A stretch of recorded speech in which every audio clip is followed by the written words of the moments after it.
I'll let people decide on like what they want to watch because if they I want to give the if they early want to watch risers. like yeah. All right, So that was what we did last time, and I thought it made sense to do just because it's kind of like tactical shooter stuff that is kind of like what I spend a lot of my time doing outside of this, you know. Well, yeah, if you think that's what if you want to use that footage, that's more than welcome to. Well, people can speak up. I'll just we'll let we democracy got some reign. more people coming in. Yeah, for background footage, do you guys want to just play someone, various videos of people playing Antarctica, or do you want me to do some of my Arma Milsim stuff in the background again?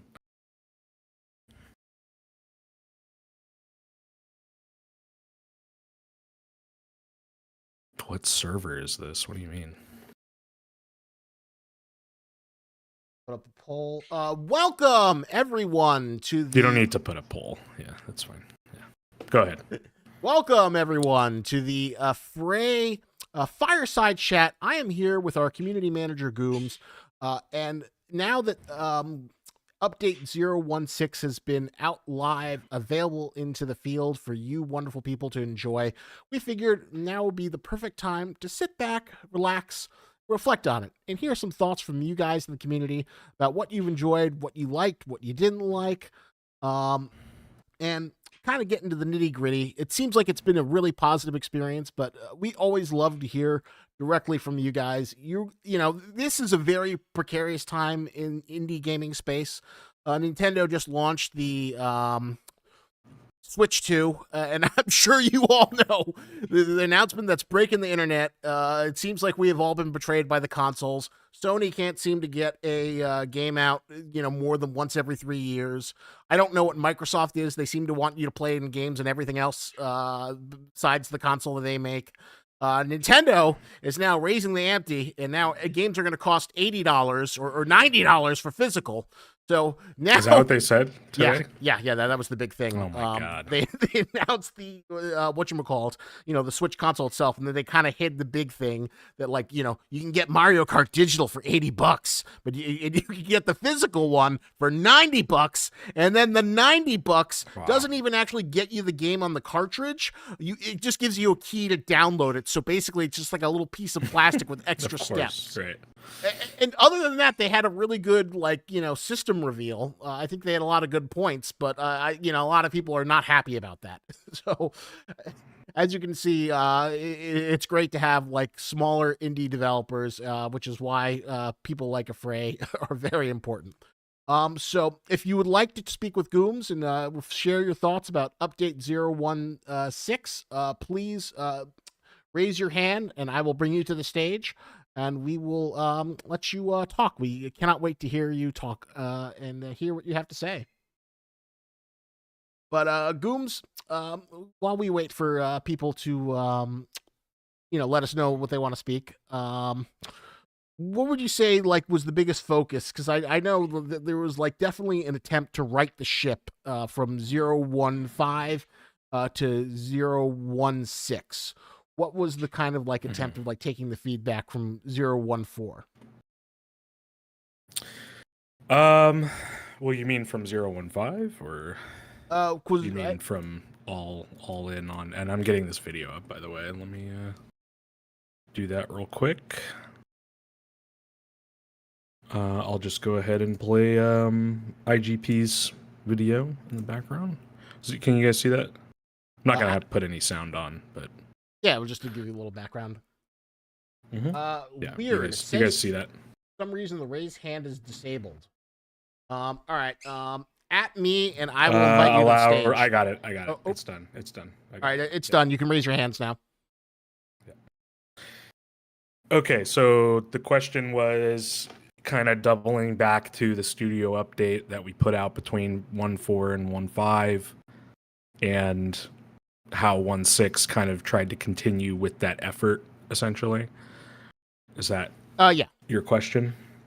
Yeah, so obviously, 1.6 was a big, a rather, I guess, special opportunity, you could say, to explore some of those concepts and mechanics that we had discussed in highlighting what we wanted to do with the game, kind of moving forward, kind of, having all of these solid elements, but returning to the drawing board on a few things in regards to kind of the recipe, so to speak, of how, we put it all together and everything like that. And I think how it fits in was, it gave the team an opportunity to work on something that was outside of the fold of Area 12 and hopefully provide direct inspiration back into how we can incorporate some of those mechanics into the rest of the Area 12 campaign. So, obviously a lot of the mechanics that were made for 610, the way the pacing and the flow of the mission went and the open-endedness of the world had, the player interacting with all of those elements. There's a lot of lessons learned, essentially, you could say, in regards to what could be achieved later on.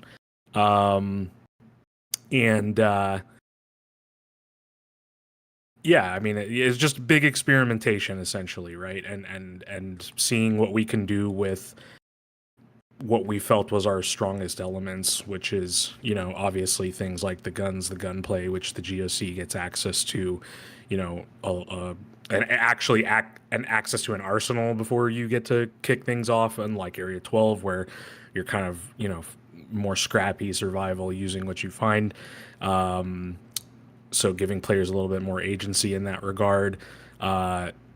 Obviously the horror elements of things, the lighting, the that sense of kind of desolation, isolation, and having to fight off this thing that is kind of swarming you from all directions, and you can't really kill it, right? Even if you do put one down, it's only for a moment in time, and there's certainly more, around the corner. And then of course, the story elements, right? And trying to weave story into all of it to make all of those things matter at the end of the day and have players feel more invested in the experience, right? And it seems like it was very much successful. I think Ghost of the the reception's Southgate been good. Yeah, the Ghost of the Southgate has probably had been the most intensive narrative. We've got our first speaker, so let's invite Spoony Muggs to the stage and get you up here. Welcome, Spoony. Oh, I'm muted. Hiya. How is everybody? Fantastic. Yourself. Having a good Wednesday. I can't complain. So first off, I wanted to thank you guys for making such a cool game. It's genuinely one of my favorites as of right now. I haven't experienced terror like the end of Antarctica solo, and that was absolutely wild. So I just wanted to start off with a good thank you. Um, so I have two things. One thing as feedback, I really, really, really enjoyed the parts of Antarctica wherein there wasn't really a stop to the enemies spawning. I find that with Area 12, I get to a point where I feel like I'm comfortable just taking on the world. I just turn into a one-man army and sprint through the entire rest of the map, the like missions. And I was wondering if there's any like ideas as to whether or not you're going to implement that with like the size and stuff like that.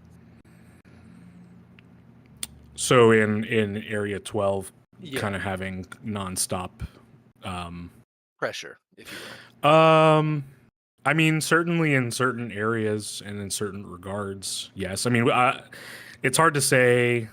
It's hard to say this early because there's still like a lot of stuff to be determined and that is being developed in so far as the direction of the story and the various encounters and how chapters 2 and 3 are going to they're going to change quite a bit. And there is a overarching story and narrative that is being developed, and I would say that the high points of the story arcs are all kind of more or less figured out, but then a lot of the hard work begins on the moment-to-moment experiences, because those are, what carry you through that.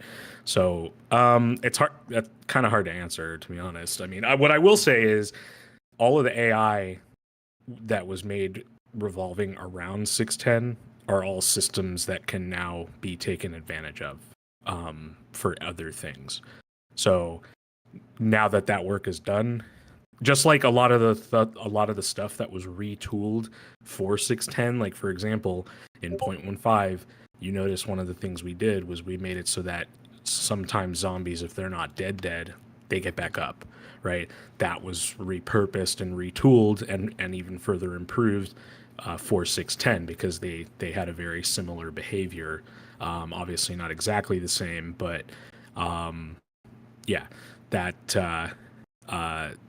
does certainly help with being able to bring more experiences like that. But it's hard to really say, what exactly or explicitly is going to be like that. But I think everyone would agree, though, that there's a lot of moments where more of that is kind of the answer, the response to it, right? So it won't all be like that, of course. There do need to be those moments of like with respite peanut and chasing, that kind of stuff. Yeah, and moments where there is a little bit of downtime or sections where we want you to focus on some sort of important narrative angle or something like that, right? Of course. Yeah. The second part of my little questionnaire here is actually something I DM'd you a few days ago. Yes. I was wondering if there's any even like a concept. You can be as vague as you'd like here. For a campaign revolving around being part of the D class that are in Well, the Area 12. campaign is what it currently is. It revolves around the UIU unit that is going through Area 12 and kind of experiencing this story. So, in terms of like a full-blown campaign for D class, I mean, I don't know. Maybe later. I wouldn't say we have anything in terms of a campaign for D class, and that's all I can say. Really, There are things being cooked I'll up. take that what I cannot can be get. discussed. I'm being very deliberate about my wording, and I'll put it that way, right? Yeah, So, that gives enough clarity. Thank you. Yes. Much appreciated. All right, that's all. Yeah, no Thank you problem. again for making a sick game, guys. Really Glad appreciate you enjoy it. Well, thank you for coming up. Pleasure having you. Of course. Yeah. All right. Anyone else? You are all welcome to just raise your hand, and we will be more than happy to have you come in. But MK11, an ever dedicated member of the Fray Discord, says, I prefer to be muted, but had a question. Is there any way you could add more weapons into the Antarctica map? It's certainly possible. And I've had my own questions about that internally, and the response I've often gotten was a lot of the weapon choices that were provided in the loadout screen were deliberate because the GOC, I guess, they tend to use NATO weaponry, something out of what you would find in any kind of NATO-backed arsenal, so to speak. That being said, we do have some, relationships through, just through our partners and stuff for certain companies such as Sure Shot, who makes modified AKs and things like that. And I was really gunning for it. Was a little too late, unfortunately, but I was kind of gunning to see some of those in there because if you look at a lot of modern militaries more on the cutting edge, things like that, they are actually starting to look back into AK platforms a little bit more, and there's some really cool modernized stuff out there that you can find that I think something like a highly specialized GOC unit you could potentially see something like that being used. So so I don't know. We'll see. From a technical perspective, yeah, it's the loadout screen, and we get to choose what goes in, what goes out, right? Um, a lot of times, what's chosen in there is deliberate for story and balancing reasons. But you know, we may very well revisit some of those things in the future, and who knows? Maybe there's even some kind of mechanic we implement later where players can have a little bit more agency again to kind of say, I want, you know, these guns because it's just what I want. I'm the player. It's my game, right? We certainly are amenable to stuff like that and want to give players, you know, kind of the choice to twist everything and turn it upside down and you know, shake it and do, you know, whatever they want with it, right? Yeah. Sherman is in the audience. If you want to come up, Sherman, you're more than welcome to. Although if you want to hang out in the audience, it's always appreciated to have you around. But yeah, I think that one thing that I will say the players of SCP-5K are spoiled with is how many weapons there are. An impressive amount, considering how, like, you know, kind of short the campaign is, how much material or how many different varieties of weapons have been managed to be thrown in so far. Definitely. Anyway, Yeah, there are more to come. There's more to come. All right. So one gentleman asked, as we wait for the next brave person to raise their hand and be invited to the stage to speak. I got a question for Goomes. Will you guys please add the Scar 17 to the Antarctica mission? It's kind of similar to that I mean, honestly, that would, I don't know why it's not. So, I mean, I don't even disagree with you. It is a NATO weapon, shoots 7.62 NATO. Typically, well, at least the main version you usually see, there's a 5.56 version, but yeah, the Scar is definitely fits the bill as far as I'm concerned. So I wouldn't be opposed.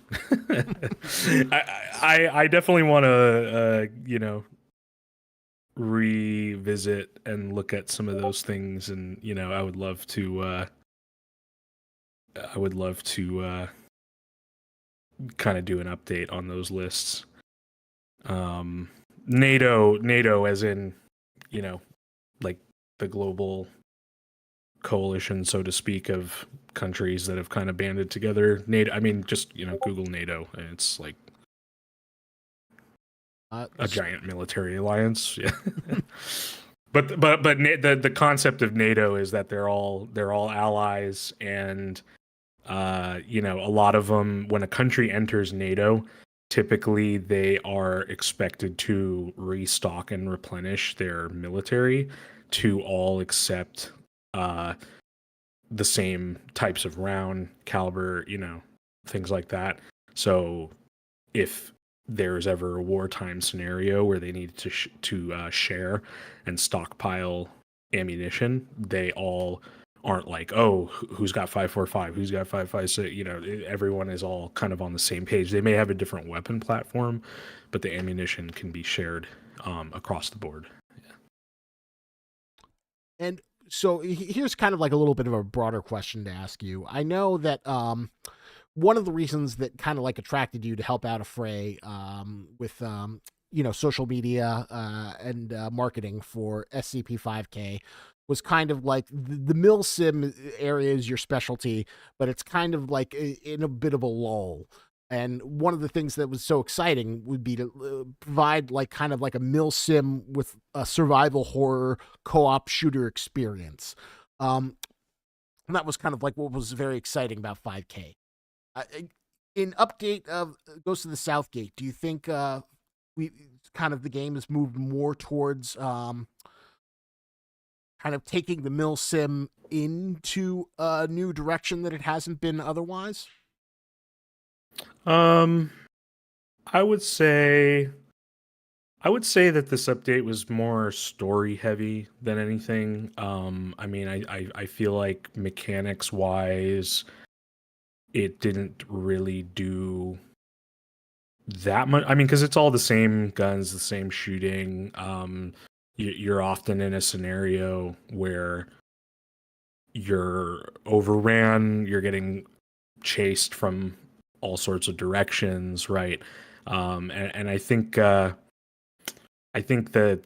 kind of tactical critical thinking level is quickly overwhelmed, right? Because you're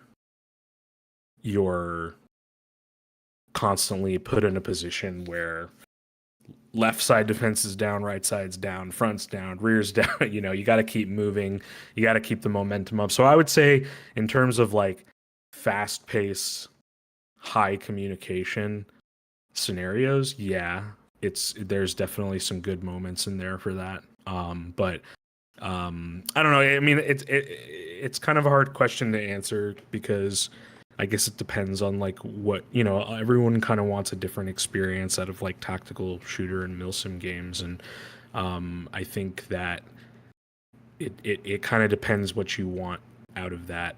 I would say for me personally, I usually think more along the lines of like, I'm very cautious and deliberate about how I approach something as simple as a door and entering into a new room and things like that. And a lot of the moment to moment gameplay is really like, run, it's just keep running, right? And it's, you get a little bit of it because it's cool, because you got to stay on your toes, and you got to think, you got to talk, you got to make sure your buddy isn't getting left behind in the blizzard and he doesn't know where everyone is, right? But in terms of like with Area 12, it's like a little different, right? Because you enter a room and you kind of don't really know like the danger that you're in, and you're locked in there with it. Whereas the pacing is very different. It's much more open, right? Well said. That's interesting to hear that. Like, Area 12 is kind of like offers more traditional breach and clear gameplay opportunities, while Antarctica is kind of balls to the wall action, forcing you to always move, always kind of be on the back foot. Which I guess was maybe a little bit more comparable to like a COD campaign experience than like maybe. I wouldn't call it like COD, but I mean, it depends. What COD has had so many campaigns. I mean, sure, in some regards, you're gonna find similarities there with all sorts of games, right, and what they offer, right? But yeah. Well, maybe more set piece driven than like, because like I don't know. It's interesting to hear you wax poetic about milsim. What makes a milsim? Like, what differentiates COD from Rainbow Six, from Ghost Recon, from Arma, and how on a surface level these elements might seem very similar to like a novice, but in some ways making the game more fun makes it more appropriately milsim. But if you make it too unfun, like Far Cry 2, where weapons break down, then you kind of lose it. But people love being punished, like Escape on Tarkov, so it's always interesting to hear you talk about that. What is the perfect milsim thing that everyone wants but no one can quite achieve? Yeah, and even beyond that, I mean, I would even go so far as to say milsim's really got nothing to do with it, and I would say it's more of a tactical shooter, and I do distinguish between those things, because milsim, I think, simulation, like military simulation, and I actually think a lot of games people consider milsims aren't really like milsims. Like, you're not really simulating anything. You're just kind of themed in a certain way or whatever. I try to look at it more from a perspective of like, what makes a tactical shooter a tactical shooter? Why do some people consider some tactical shooters to be a tactical shooter and others not? And my classic question is always, this is one of my favorite exercises, is like, getting someone in a room who thinks that they have an answer to this, and just kind of taking them down a trail of questions where you start to ask like, okay, well, define it. What do you think a tactical shooter is? And then they define it, and it's very, very easy right then and there to just say, oh, literally everything you said, I could apply that to a game like Overwatch, for example. Is that a tactical shooter? And they're like, well, no. And it's like, okay, why? Or like, tell me why you don't consider it there. And it's really interesting to hear the answers. And a lot of people have very, very different answers and reasons for that. And at a certain point, there are some that are right. There are some that are, maybe way off base. But at the end of the day, it's video games, it's entertainment, and some people are going to have different desires and feelings behind what they want out of those experiences. I can only speak for myself about what I like, right? But part of what my job is, right, is trying to figure out how do other people feel about that, and like where do we strike a balance where it's got what people say that they want, but not so much that it feels like it feels like a job, right? Like where, you get that more monotonous type of experience that people can often equate to things like that, or is just maybe too punishing, or what have you. So it's the constant, never-ending question that I think no one can ever really like truly answer. Well, that's not true. I think it can be answered, but it just depends. There's so many different answers, and it depends on the specific game and like what does that game call for, and what do the people want out of it that are playing it, right? Yeah. Very philosophical discussion. Well, that's what's always interesting to me about the gaming space, is that like gaming genres kind of like, back in like the 90s, was like you would racing games, you would shooter games, you had these sort of broader categories.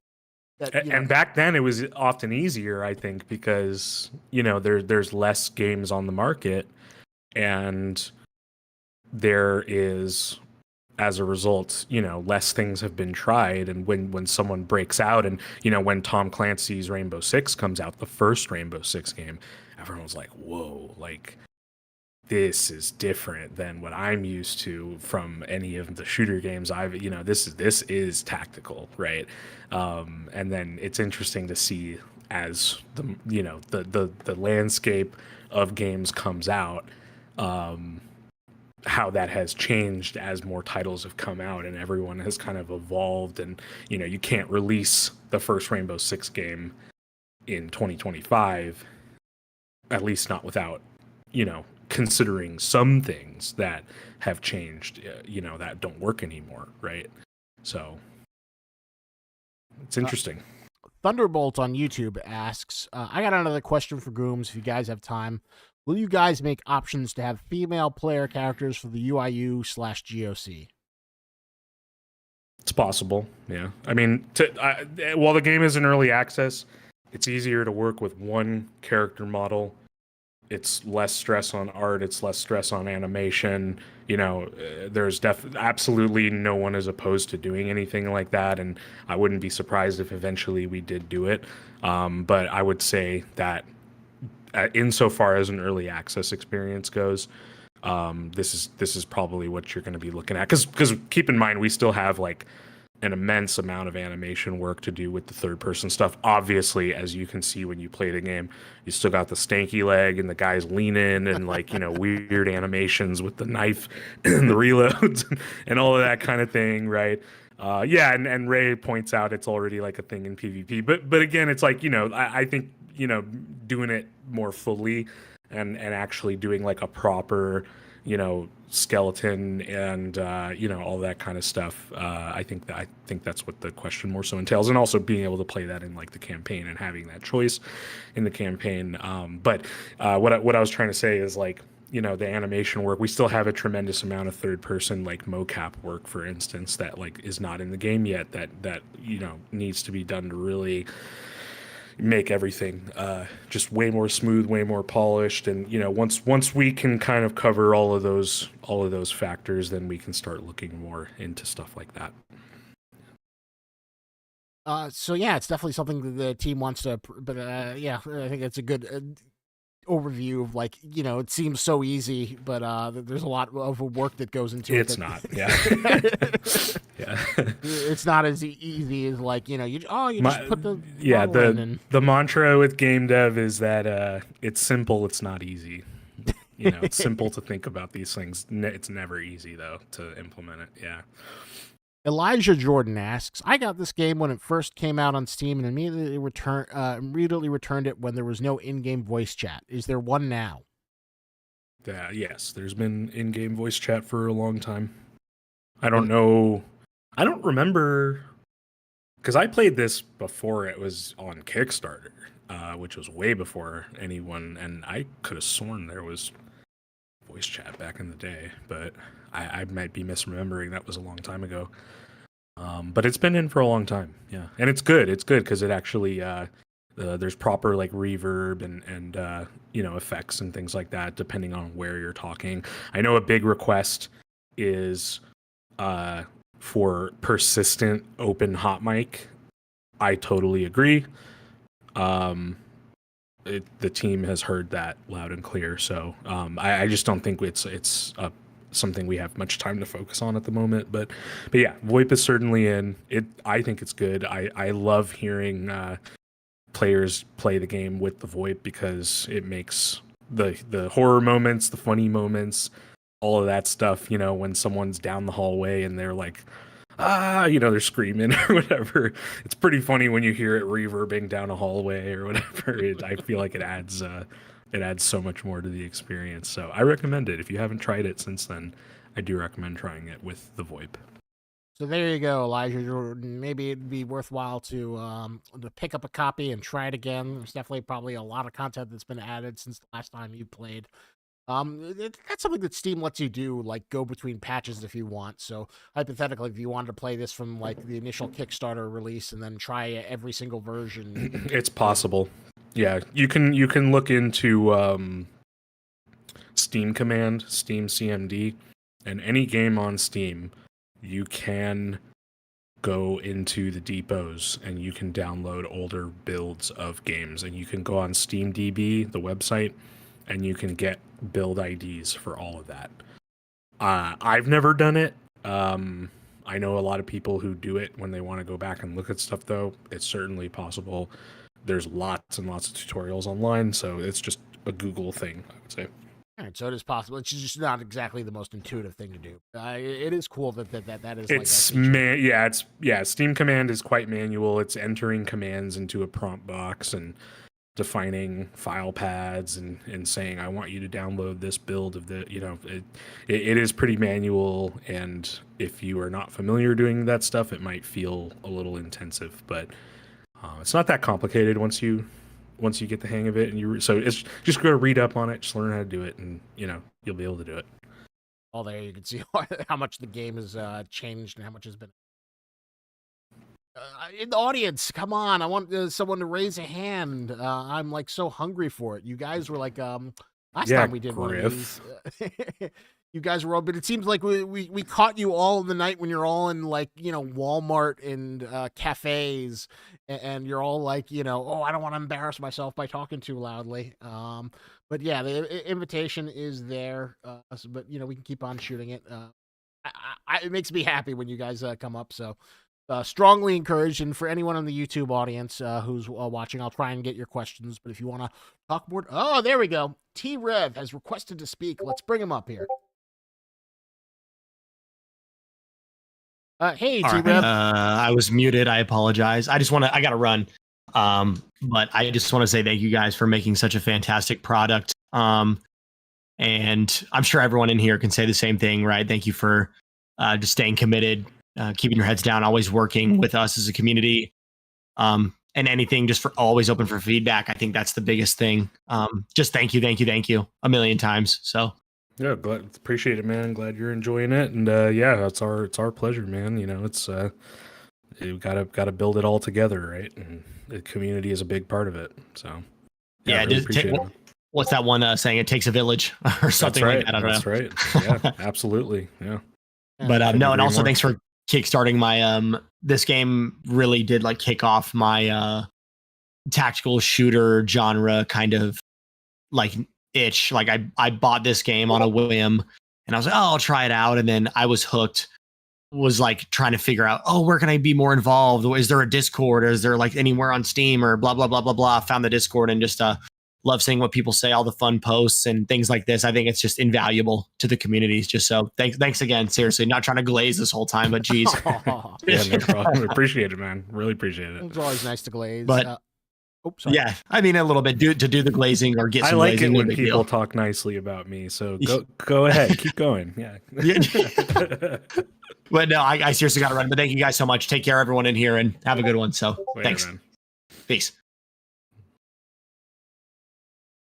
Let himself out. But well, thank you for coming in and giving those wonderful words. I don't know if he could still hear you, but I guess if you had to recommend other tactical shooters for him to try, what would you say are like kind of like luminaries of the genre? I would say that if you wanted a pretty direct step out of 5K and you wanted to stick in like a tactical shooter focus, you can't go wrong with Ready or Not. Some good mods out there and everything too. So I can't recommend that enough. That's a great game. And then from there, I mean, you know, the answer kind of opens up depending on what you want. Again, kind of what you want out of the experience, right? Because Ready or Not's going to really give you your kind of fire team, small unit tactics. You know, a lot of CQB heavy, tight corridor environment fix with like high lethality and you know, attention to detail, realism, things like that. But you know, if you wanted to, you know, stick in the tactical realm and you were like, you know, I want to do something more focused on a squad or platoon size level, you know, there's going to be other things I'd recommend. So just depends what you want. Well, I guess it's all lots of flavors out there. Although you remember, I don't think it was a tactical shooter, but there was this game ages ago, back in like the PS2 Xbox era. It was called Black, and it was like a shooter, but the big thing about it was like everything was destructible, and like everything would fall apart with the bullets. It's kind of funny how that's I guess like that's just really difficult to do, and. It is, yeah. Yeah, that is neither simple nor easy, I will say. Going back to that example, destruction, network destruction, more specifically, not easy. Yeah, it makes sense. Elijah Jordan asks, what's the average player count of this game daily? Is it easy to hop in and find a group or what? I think that's yeah, you can look on something like SteamDB or Steam Charts, and you can get all of that information in more or less real time. I would have to look. It's been a couple weeks since I looked. I watched it pretty closely in the update and all that, but I don't think it's hard though. And I see people in the Discord all the time that are grouping up and looking for partners to play through the campaign or play through Antarctica or you know, what have you, or do wave survival or something like that. So I would recommend, if you don't already have like an existing group of people that you like to play games like this with and you all own it, I would join the Discord and I would just kind of keep an eye out. We do have a looking for group channel, and you can see all the voice channels that, such as, not the one that we're in right now is a stage channel, but everything below us. We have all sorts of team limit size channels and then some open-ended rooms where anyone can join, and people are constantly grouping up in here. I would say I see a group in here, at least one every single day. So I don't think it's hard. Yeah, there's definitely resources. I've seen people using we've been posting more on the Reddit, so I've been seeing a lot more activity there. I see it on groups too. People say, I'm looking for teammates. Yeah. And the other thing as well, just so you're aware, so the Steam Charts and SteamDB player count is concurrent players at any given time. That doesn't necessarily mean you're going to see that many players in the server. So there is also a distinction to be made here that we do offer dedicated server support, so people can host servers and play with people on servers, whether that's randoms or that's the way they prefer to play with friends. But I would say most people are doing like peer-to-peer hosting off just one person, and they're kind of grouping up in the lobby, and those will increase the player count. that you will see, but you won't necessarily like see them in the server browser. They may be like basically doing what you'd see in the Discord, where they all kind of get together and they add each other on Steam and they group up in the lobby, things like that. A question from YouTube from Director Camden. Hey, social/Goomes, are you thinking of doing a developers and players 5K game night? Yes, I'm aware. I'm in the Discord currently in Area 12. That's really interesting. You should mention that. We've done 5K themed game nights. One time we did. I need to do this again soon. Is Al Barney puts a special setting on the server, so he raises the cap and it can like support between like, I don't know, 16 or 32 players, and then just kind of run through the game. It's completely unbalanced and it kind of breaks things. It's not the way the game's meant to be played, but it's just kind of like a fun little thing to do. So I'll definitely try and organize another one of those. It is fun, but there are more kind of like non-campaign features that I'll be working on. Once those roll out, then we'll definitely love to do a game night and hopefully get some of the developers in, because it would be really fun to have them like battle you guys, especially in the PvP mode. But that's kind of. But we do like a couple weeks ago, we did do a players versus developers Left 4 Dead game night, which was a lot of fun to host. So as always, stay tuned to our socials. I definitely like to do those. But I can't make every game developer afraid developer come on a Friday or Saturday night to play, unfortunately.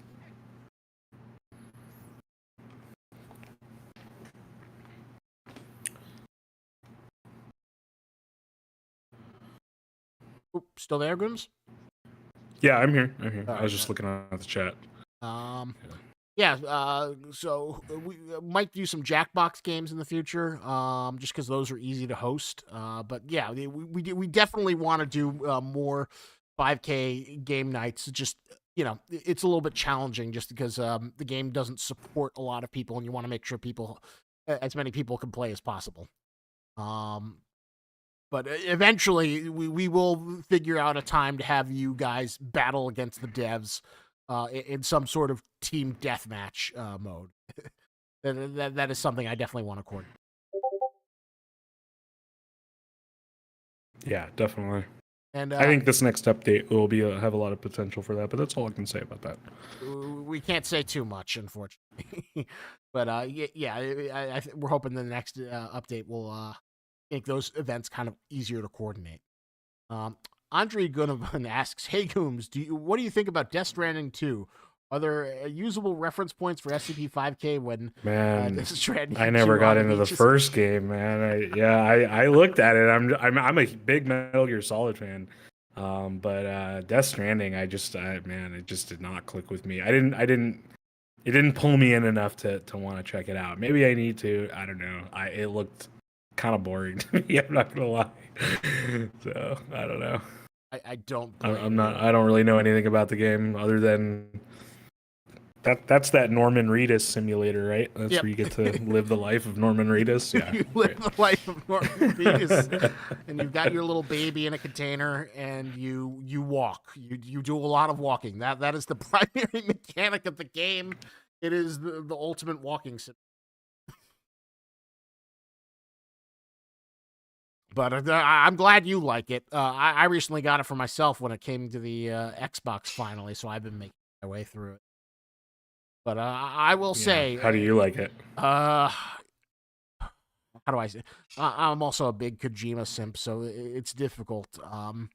It is a game that is designed to make you hate it.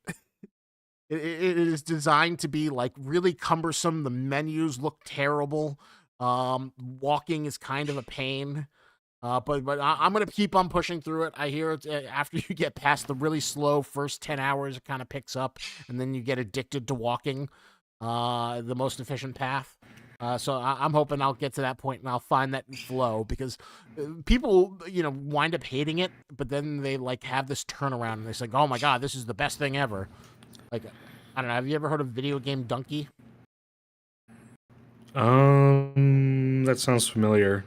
He's like a old That channel? school gaming commentary, comedy guy who just like he's got like a really distinctive voice, and he mostly just riffs on video games. And he did like 2 videos on Death Stranding. One was just like mocking about how terrible the game he thought, and then another game was like, "Oh my god, I'm actually having fun. I don't know why this isn't fun, but I'm enjoying running around." Yeah. Brandon asks, quick question for all my brain cells in SCP-5K ever, coming to Xbox Series X or PS5 or only for PC? We're going to explore console after 1.0. So I don't know. We'll see. But it is something we will be looking into. Yeah, there's no one who doesn't want it on console. It's just,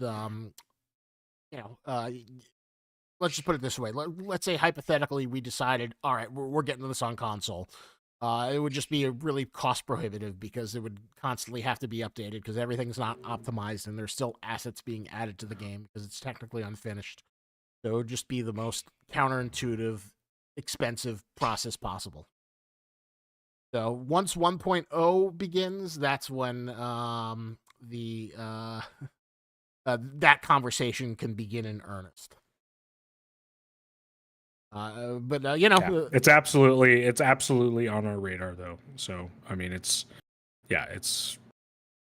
unless there's just some anomaly that prevents us from doing it altogether, which I don't foresee being the case, then you'll get it eventually.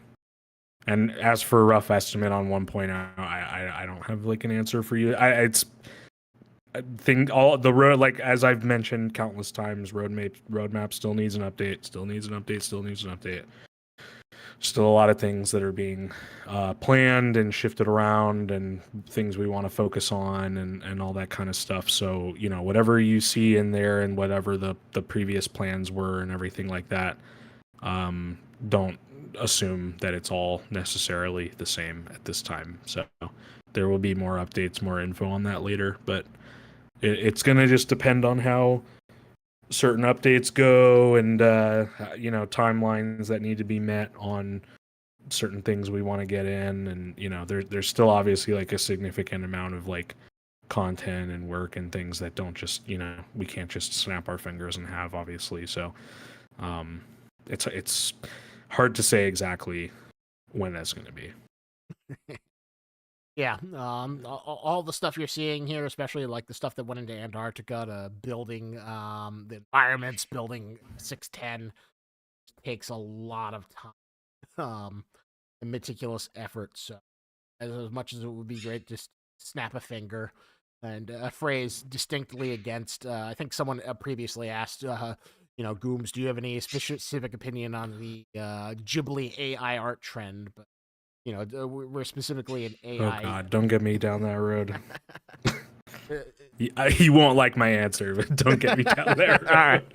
But what you call it, for the creatives of Fray, it's a no AI studio. So, and honestly, most of the AI, we don't use any AI here. No. Even if we did, I don't think AI is like really that helpful. Would be helpful in like getting the game done faster. Like, I don't think there's an AI for animation. I don't think so either. No, it would probably, if anything, it would probably make more work. Just because, like you can't. Everything is all manually done by hand. You start integrating some kind of automated system into it. What I foresee is a lot of work in the back end, fixing things that aren't made exactly to spec, because how could it possibly know that, right? So maybe if the whole infrastructure was built that way, it would be a different answer, but it doesn't work that way. That's just like maybe for stuff like crunching insane amounts of numbers, or like clerical level stuff, maybe, right? But like insofar as the actual like tangible assets go in the game, things like that, no, there's none of that. Yeah, and I don't think it would really speed anything up either. Yeah, you just get like funny dumb memes. You wouldn't get any like usable assets.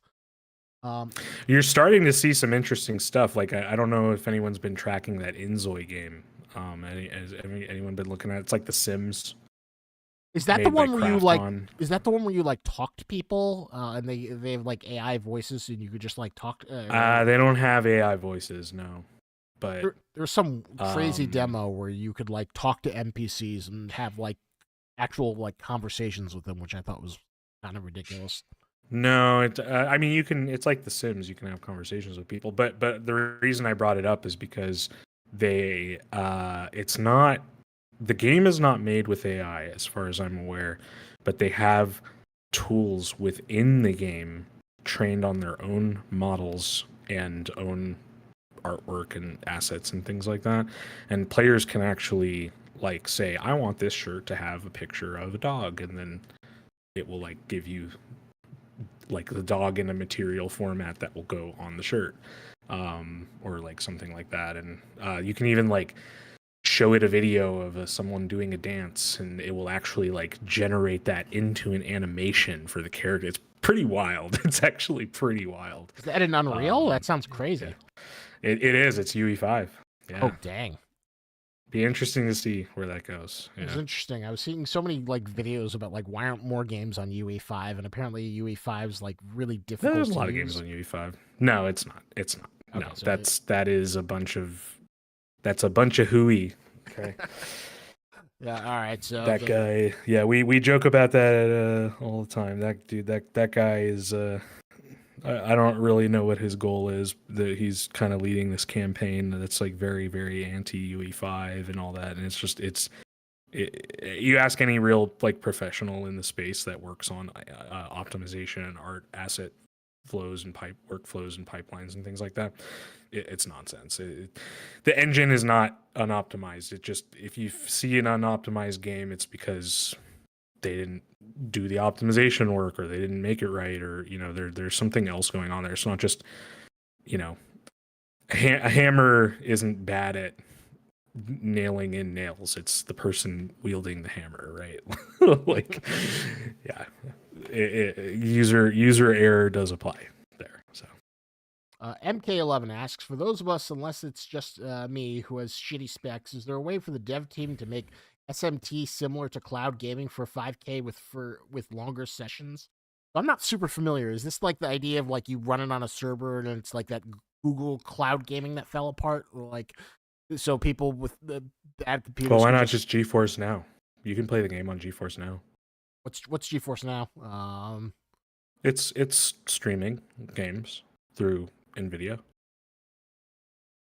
I don't know what SMT is, but yeah, GeForce Now has a session length, but then you can get a subscription where there's still session. So my understanding is the higher subscription, the longer your session length, but when your session ends, you could just start a new session. So it's not like you can't play forever. You just have to like reboot, essentially.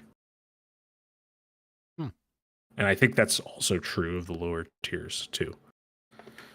Not aware of it. I just remember the what was that Google Cloud thing that they had where you wouldn't have a controller? It was like the worst service. Like yeah, Stadia. You're thinking of Stadia. Yeah, GeForce Now is really not. It's not that different. I mean, Stadia I think was a whole console though, so GeForce Now is a little different because you can actually do it through your web browser. I actually did it as kind of a hack to play the new Indiana Jones game with the highest graphic settings, because they do spool you up on the hardware that is capable of running like all the full like ray tracing, path tracing, like all that stuff, right? So it's a single player game, though you can barely feel the latency. Because there is latency, right? Because you're basically if you've ever like remote desktoped in to another computer, that's essentially what you're doing. And so there is a server travel time between your computer and that computer.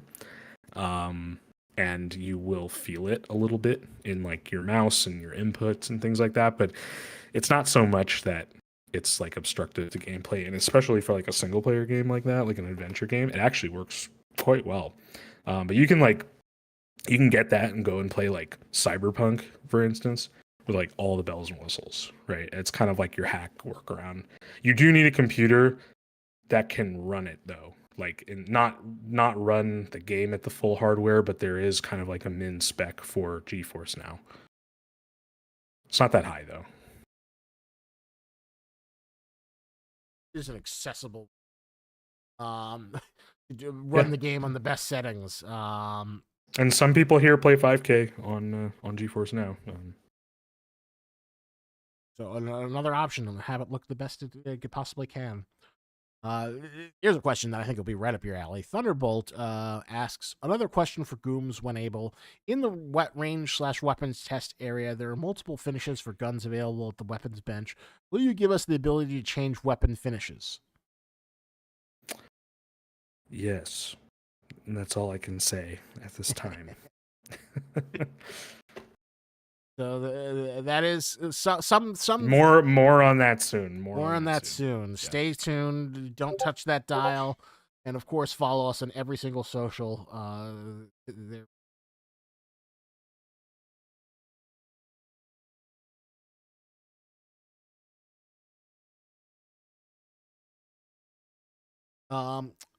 It's your boy Griff asks, any plans in the development of the campaign to add an Iron Man mode for a co-op play?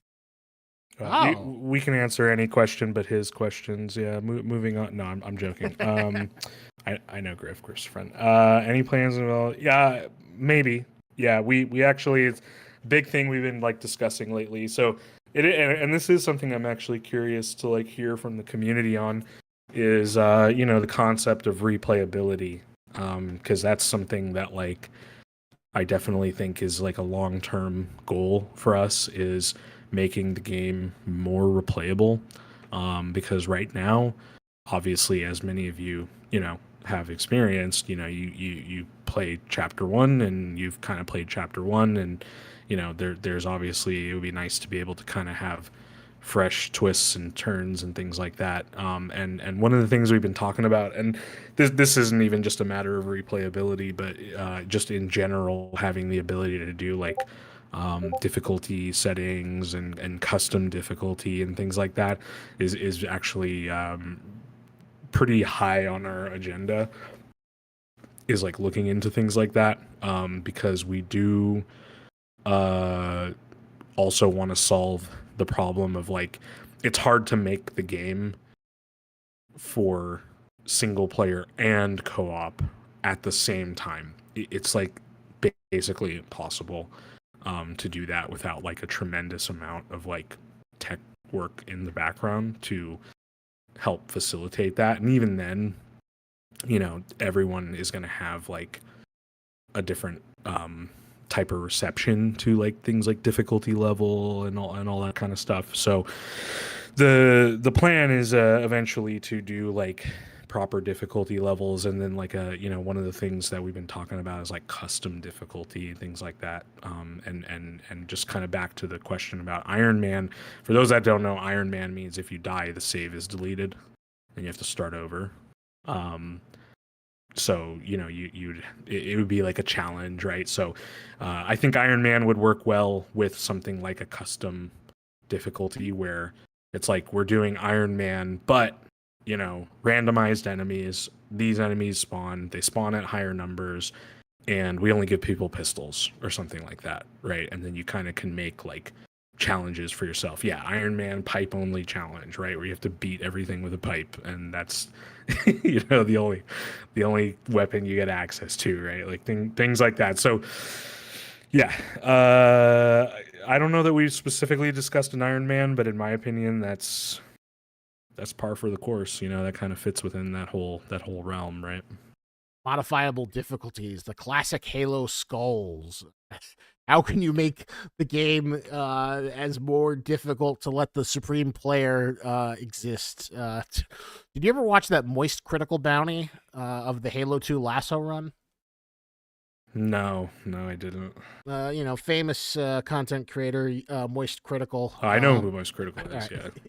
He did this bounty where like he wanted to see if someone could complete the lasso, which is basically beating all of Halo 2 with all the skulls turned on and the hardest difficulty. And he offered like, I don't know, $50,000 or $100,000 for the guy who did it, and everyone thought it was impossible. But one guy actually pulled it off, even though it was like grueling and painstaking, and one of the most frustrating game experiences. But some people like that. Just how difficult can you make it? So definitely be fun to see. When the developers get a chance to play around with. Although here's an interesting question from Andriy Gunawan. Another question for Gooms. If you have time, are the designs for the GOC soldiers in SCP-5K inspired by Titanfall 2? I don't know. I don't know the answer to that. You would have to probably ask someone like Tempter or Dean, or maybe even, well, obviously Trey. He would know that. Tempter, Dean, or Kyle, maybe. Who I would imagine probably did a lot of the concept artwork and things like that. Wouldn't surprise me though. I mean, obviously, I know there's a heavy correlation often made between the mask and I think the Titanfall visor and things like that. So, and if Respawn doesn't want to keep Titanfall going outside of Apex, then someone's got to pick up that torchlight. That's right. And it's such a sad thing that core series is, kind of relegated to the dustbin of gaming history. Yeah, that's another game I never really got into. Not gonna lie, really? I've needed to. I own them. I just never made the effort to play them. Titanfall 2 campaign is like, one of the best first-person shooter campaigns. Only like 5 hours. It's it's on my to-do list. I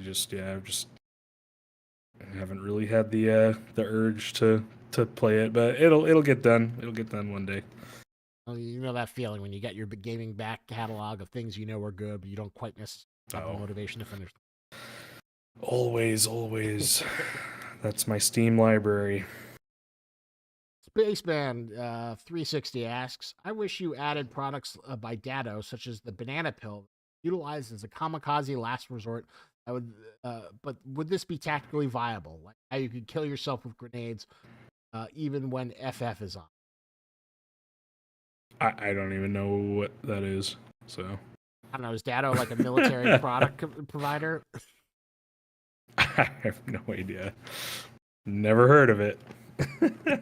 I didn't know either. I thought like, all right, maybe this is something that the Milsim people like. Dado provides the best tactical grenades and etc. I don't know. FF is friendly fire. That is what FF is. Yeah. I don't know what a suicide banana pill would do. I don't know. Could you like kill yourself and then the SCPs like? Dato's an SCP thing. It's a person in SCP lore. Makes anomalous pharmacologicals, according to Sherman. So the expert-backed response. Well, thank you for that's why we have you here, Sherman. I mean, you don't want to say rule anything. There's a DLC on the agenda, so who knows? Maybe that's all the modifiers would be Dado. Obviously, don't confirm that. I mean, that would be. I mean, based on how you're explaining it, that would be interesting. Like you take some drug and you get some kind of random response out of it, and it's like a last ditch effort back to the wall kind of thing. Take this drug to make enemies maybe every operator comes equipped with a break back tooth pill, kind of like an arsenic pill or something, but it's like an RNG pill and it's just like something random happens or something. Thunderbolt asks, got another question for Gooms. Will you guys add grenade launchers into the game? I imagine they'd be useful in boss fights. I don't know. I'm not sure. Does that like kill? I'd have to ask. Like, I don't know. I'd have to see what they have planned for some of the later levels and stuff. I don't know. If we did add something like that in, it would probably be something you'd get at like a limited encounter in the campaign or something like that, and you get to use it for like some kind of set piece or something like that. I don't think you'll be able to just walk around and rock a grenade launcher, though. Obviously, that could change for things like Wave or PvP or, you know, any other kind of sandbox or more replayable, repetitive mode or something like that. But it depends on if that's kind of in the grand design of how the weapons are supposed to work. I'm not aware of that being a thing, but maybe. We'll see. That brings a gameplay philosophy question that I'm kind of curious about. Can you have a tactical shooter that has a grenade launcher, or is it just like grenade launcher? Absolutely, yes. Okay. Your grenadier is one of your 4 components of a fire team. That's an important piece of your arsenal. So, your 2 most important people in a fire team would be your automatic rifleman and your grenadier. So, I just have memories whenever someone brings up a grenade launcher of like GoldenEye running around with the grenade launcher and then just like incinerating everything and forcing the poor Nintendo 64 like run at like 2 frames per second as just everything is engulfed in fire. But okay, yeah. so I guess it does have like a tactical purpose and not exactly like the Halo power weapon. Yeah, and there's also more than just explosive grenades, you know. I mean, you could do flares, smokes, shotgun rounds. You know, there's more than, and it depends on the launcher too, right? I mean, there's obviously the classic God, I'm blanking on the name, but it's like, I think it's an M32. It's like the cylindrical 6-shot grenade launcher that the U.S. military uses. And then obviously there's like your underbarrel 203, 320, and those are like your single shot, you know, shoot, pop the, you know, the casing out of it and then load another round.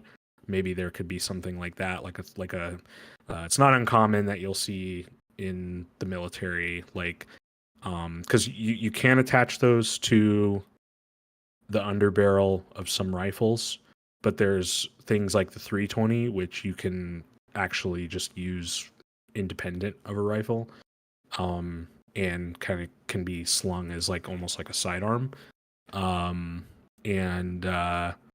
you know, I mean, maybe there's a scenario where you give someone an HE 40 mil grenade or something, and they walk around, and you're the guy in the team, and you have 4 shots or something like that, right? Maybe, right? Depends on the intent of the game design and the balance and stuff like that. So that's what it always comes down to, is ensuring that balance. Don't necessarily want to break that. That is the core pillar that holds the game together. I don't think you're going to be able to answer this one, but I'm going to throw it out there anyway. Andre Goodman asks, more questions for the Goomers. Is it just me, or the SCP-3426 and the pattern screamers is reminiscent of Death Stranding? I don't which know one is that? I'm so bad at remembering all the numbers, so you're going to have to remind me which SCP that is. I don't think it's in the game. Oh. Or at least not in the game currently. I don't understand. Like a giant rage monster. I don't know if it reminds me necessarily of Death Stranding, but you know, I will say Death Stranding has a lot of SCP energy, definitely in terms of the designs. So Goomes is unsure, and I am unsure as well. Yeah, and if it's not in the game, then I especially don't know. Yeah, someone was also asking, are there more SCPs planned? And there's always more Yes. SCPs planned, but you know, we can't necessarily tell you which ones. We like to surprise you. Yeah. Or else somehow. But the answer is yes. Yeah. But look forward to it. But yeah, remember, if we ever go against it, Trey will have like the hair on the back of his neck will stand up. He'll have like this sense of his developer sense will be alerted, and he will come into the stream and immediately shut it down. And then the SCP Foundation will come and hunt us down and turn us into D class, so we won't be able to talk with you. Yeah, exactly. His dev tangle sense kicks off. Oni. Silenced asks one of our D class. I'd like to know. I think it's more of a Bishop question. It's whether or not we'll actually get to see Prius in some form or other, just as an AIC in the stories. I think that's definitely a Bishop question. Also, to Oni's question on SCP games, I'd say that's also a Bishop question because I'm pretty sure, manages all the sites, and I'm not entirely sure what he's doing with that. So you'd have to ask him. Feel free to tag him in general chat or something, Oni, if you are curious, and he'll answer when he gets a chance.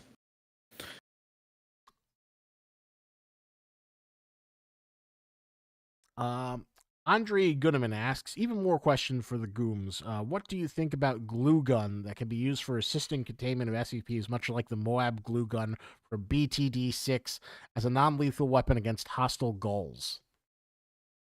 That's like the foam gun in GTFO, right? Where you it explodes foam that expands and then hardens super fast and catches things in place. I'm assuming that's kind of similar to what he means. That'd be interesting. More tool utility type weapons would definitely be interesting. Funny you should bring that up. Plans for that, but yeah. I was recently I kind of got a hankering to play the Batman Arkham game, or at least the one Batman Arkham game. I've been wanting to replay those. Yeah, I've been wanting to replay those. Those are good. So I decided to play. Yeah, they have something like that in there too. Yeah, they have the glue grenade that you can throw at people to kind of stick them up. And I was like, this is kind of fun. I'm enjoying this glue thing. But yeah, that's also a great game series. And it shows that glue tools or tactical tools are always kind of fun. Can't guarantee something like that will be in 5K, but definitely more tool gameplay to kind of add that cerebral element. I know it's definitely something that people want to play. Does not mean we're getting a glue grenade here, but it's definitely an interesting idea. I don't think there's any kind of plans for that, but I mean, utility-based weapons would be certainly interesting. Come on, you wonderful people. Raise your hand. I want to get someone else on the stage. You guys were so hungry last time we did this. I don't know. I enjoy talking to people, but I mean, if this is what you're comfortable with, we can keep to this format. I'm fine doing questions like this too. It's up to you guys. Yeah. Yeah. Whatever you guys want. We got a gentleman coming up to the stage. Brandon would like to speak. Brandon, welcome. Hi. Hello. Man, I'm nervous. Just imagine that you're standing in front of everyone in your underwear. Or wait, no, it's the other way around, right? Yeah. Yeah, it's opposite. Man, yeah. I get it. I know you don't want to, speak about, SCP's planned and stuff, but yeah, I really love the game SCP 5K. I shit myself sometimes playing that by myself. Well, that is the desired effect. So. I'm glad to hear that. Yeah. Oh man. Yeah, I mean, there's definitely more planned. We definitely don't want to spoil it though. And I think I like surprises. We always want to get that, what the fuck? They're adding that, and that's a special moment, right? And everyone gets to kind of experience it together. So, speculation is welcome, though. People are more than welcome to speculate, but we can neither confirm nor deny, of course, anything. So, giving you those moments where you're just go, whoa, what is this? That's kind of what the team lives for. If I had my way, I would have a 24-hour live stream so you could just see them put every little pixel together. But they ultimately prize giving you those moments where like this one you're seeing on the screen right now, where you go to the hospital and it's just oh my god, this is crazy. Look at the skeletons. Yeah. This is so cool. Ah! Oh, Yeah, absolutely. Yeah, especially anything relating to the story and the overall narrative. It's really it makes it challenging too, because like, I mean, marketing is my thing. That's what, one of the things I do here. Does make it hard because, there's a lot that, like, obviously it's like, well, man, this would be really cool, but it's like, yeah, but we can't say that. Yeah. So it's hard to strike a balance where we can reveal something cautiously and intentionally, and there's a lot of that. There's a lot of deliberation behind the scenes on how do we make this post, or how do we put this thing out there without kind of revealing it. And I think you can see that in pretty much all the marketing materials we put out, especially things like the dev blog and things like that, where we kind of say certain things, but we don't really give it all away, and we just kind of hint at things, right? So Yeah. That's also kind of the priority, just to, like, give you the best experience when you're, like, loading into the game fresh as possible. Yeah. People like to experience it for the first time, and we try not to. But there might be some things in the future that maybe are less story heavy that we want to maybe tease earlier on, and we'll see. There's just it's just all stuff that's kind of in development. But we were thinking for those things that we do want to have ones where we're a little more open and we kind of tease more stuff. But yeah, it's just especially for something like this last update, it's just too hard. This is something that, like, had to be pretty under wraps. It just wouldn't have hit as hard, right, if, like, we had been like, yeah, here's all the stuff about it. Right. Yeah. What else? My friend knows the whole entire lore of, like, every SCP, and I am, like, shocked because he knows, let's say, SCP-5000's, like, lore. I'm just shocked because how does he know all of that? Lots of reading, lots of YouTube video watching, and there's lots of materials out there, right? So Yeah. that's what a lot of people do in the SCP crowd, right? They all they really just kind of binge everything, right? And learn as much as they can, and they like to theory craft and yeah. Yes, he's a huge nerd. Yes, thank you. That is kind of like what the people enjoy about, which is so interesting about the SCP world, because, like, there's not so much established canon. There's not like a group of Marvel producers who decide what's real and what isn't. It's all kind of community driven, so it's always interesting when to see what rises to the top. That, like, someone could write an article about the GOC just because they wanted a cool faction of, like, tactical guys who hunt monsters, and now here you go, you see them in the video game years GOC later. is pretty dope, I'm not gonna lie, especially learning more with Sherman's last event where he talked a lot about their background. I mean, you can make a whole ass game about GOC as far as I'm concerned, especially with the tactical shooter angle. I mean, that's like ripe for the picking right there. That would be super cool to see. You never know what the future holds. That would be, yeah. But can't confirm or deny anything. Yeah, right. Yeah. But any other thoughts? My least favorite SCP in the first map is the fucking sculpture. That fucking 173B. Yeah.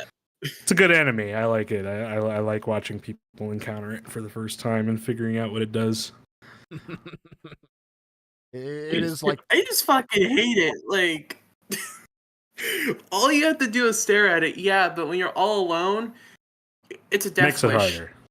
Yeah, you could do it, but it's a lot of walking backwards into stuff, and yeah, I've done it.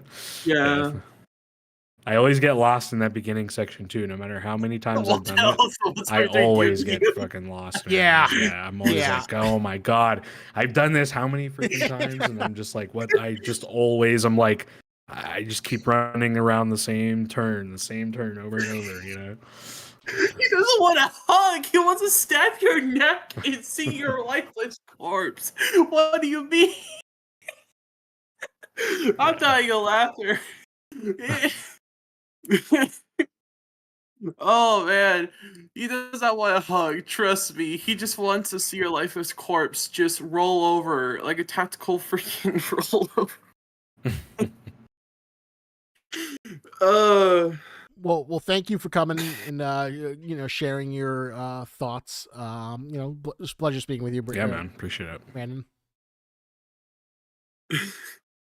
Yeah, no problem. All right, give me 2 seconds, Isaac. Yeah. Whatchamacallit? There was an interesting request while Goomes. Someone asked MK11, sell me a 5K hoodie. I'll sell you a 5K hoodie. How better to support an indie developer than by wearing the merch? Because we just launched the 5K Ghosts of the Southgate hoodie designs live on our store, and they are freaking amazing. Have you not seen them? The Go Into the Breach, the awesome artwork of like the GOC stabbing forward against SCP-610. That was like beyond epic. So you definitely want to pick up that merch, and you want to use it so you can, one, look cool, and two, help promote the game, because people are going to ask you, where did you get that merch? And they're going to ask you, oh yeah, it's 5K. It's the most amazing game. All right, welcome back. And next we have Bobcat Power, the movie night's strongest soldier. Okay, speaking of merch, what are the chances of an anime body pillow for 5K? You know, anime version of the D-Boy? Get this guy out of here. Hold up. Hear me out. I would buy. So, what are the chances? Very, very low. Why? We're all weebs. We're all weebs in the SCP-5 community. Come on. You know it would sell. Yeah, Ron did do an April Fool's thing with that, didn't they? Oh, yeah, can we do a waifu April Fool's joke? All SCPs get turned in waifus for April Fools, perhaps, next year? We'll talk about it, but we had a lot of debate about doing an April Fool's joke about what would be the right tone. I had an April Fool's idea, but it was ultimately axed. So people I don't know. just don't know how to act right with April Fools, man. I've been watching all of my friends with like their other games and stuff, and they're all doing April Fools, and they're all spending all of today like, oh, it's just a joke, guys. We're not actually doing that. It's like, yeah. Yeah. People take it too literally, man. But hear me out. If you made every SCP a waifu, that would get people on, you know? Yeah, but we're the tactical horror thing. Well, okay. You were the strongest soldier for the PAMWAC division, but and thank you for your support on movie night. I'll let you know when the next movie night is. So here's a question that is good for you, Gooms. That is not waifu related. Triggered Happiness asks, question for Gooms, will there be a bit more LMG or GPMG variety, like the PKP? Boy, I MK? hope so. Speaking my language. Yeah, we were just having a conversation about that the other day, you know.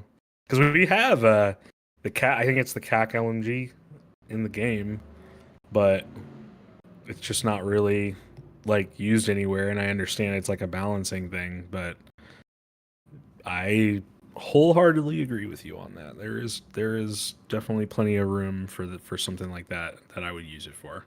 A lot of different LMG varieties. M249. There's we only have one in the game though. Yeah. Because I know LMGs, when you kind of use them, they are they're kind of a Rambo weapon, right? They're not necessarily a super tactical shooter. They are considered the highest casualty producing weapon And just going back to the fire team thing, right? That is like your guy in the fire team, your automatic rifleman, right? It's usually like, at least in the U.S. Army, it's usually something like a 249 saw, something along those lines, and they're your guy, right? You take contact, you want that guy laying down fire, as much as possible. So there's a place for it. There's absolutely a place for it. It'd be tough in 5K, but it is not necessarily out of the tactical persuasion. I guess when I think of LMG, no, absolutely not. I think of that classic scene in Predator where whatchamacallit, oh, sure. Right. where they mow down the forest, and like they got the minigun, they've got the LMG. Well, a minigun isn't an LMG, but is it? No, it's not. I don't think it's considered an LMG. Well, minigun is kind of its own territory. Bobcat Power would like to be acting the stage. Do you have a real question, Bobcat Power? As cute as it is, I don't think Goomes is going to be able to answer all your anime. All right, we're going to give you another chance, Bobcat. I don't know shit about anime. We'll give you like a 30-second try, Bobcat. Okay, speaking of movie nights, Gooms, I would like you to give social some recommendations for movies. We would like to see you host a movie night like with your movies. Gooms. That's actually a really good idea. Yeah. So Gooms, if you had to pick a movie night, what would you want? Does it have to be horror? I guess it could be like military films. I don't know. What else do you think fits the vibe? Well, not military, but action movies. Yeah, like some kind of action movie or something, maybe. Didn't you play action movie Henry Social for one? Yeah, we did Hardcore Henry. That was for like the bullet night. I did Hardcore Henry and John. I know what I would pick. Fucking R.I.P. Val Kilmer. Heat. I love Heat. I've seen that movie more times than I can count. I love that movie. That would be a good one. I'd be super down. We could get it on. I think it's free on Prime. I could get it. I could get it. Dr. Sherman says, Val Kilmer night, kiss, kiss, bang, bang after getting the Kilmer news last night. Apparently that's like one of his really underappreciated films, Kiss, Kiss, Bang, Bang. I don't think I've seen, I haven't seen that. I'll have to look into it. Look into the catalog. His unfortunate. Did they say how he died? He had some sort of disease, because I know he was in Hot Gun, when he was in Top Gun Pneumonia. Maverick. Wow. He like couldn't talk, so that's why they did the scene where he like kind of like talked through the computer, and it was a really nice tribute on Tom Cruise. And he was 65, right? That's crazy. Pneumonia. The poor guy just had a bunch of health complications. Not unexpected. We did a whole thing movie night, Brandon. They watched like a bunch of them, like all the versions, right? So that's already been done. Oh yeah, that's why you got to stay tuned to our socials so you know when we do things. We also had an interesting request from Spaceman. Could you please sing "If I Were a Rich Man" from Fiddler on the Roof? I don't know if that's something you'd necessarily want to do, Gooms. No, and I don't even know what that is. I mean, I know what Fiddler on the Roof is, but I can't say I know anything about it. I could probably sing it. It's but I don't know if you'd want to hear it. It would be absolutely terrible. I'm not a very good singer. All right, Bobcat already. We did get another question from the YouTube.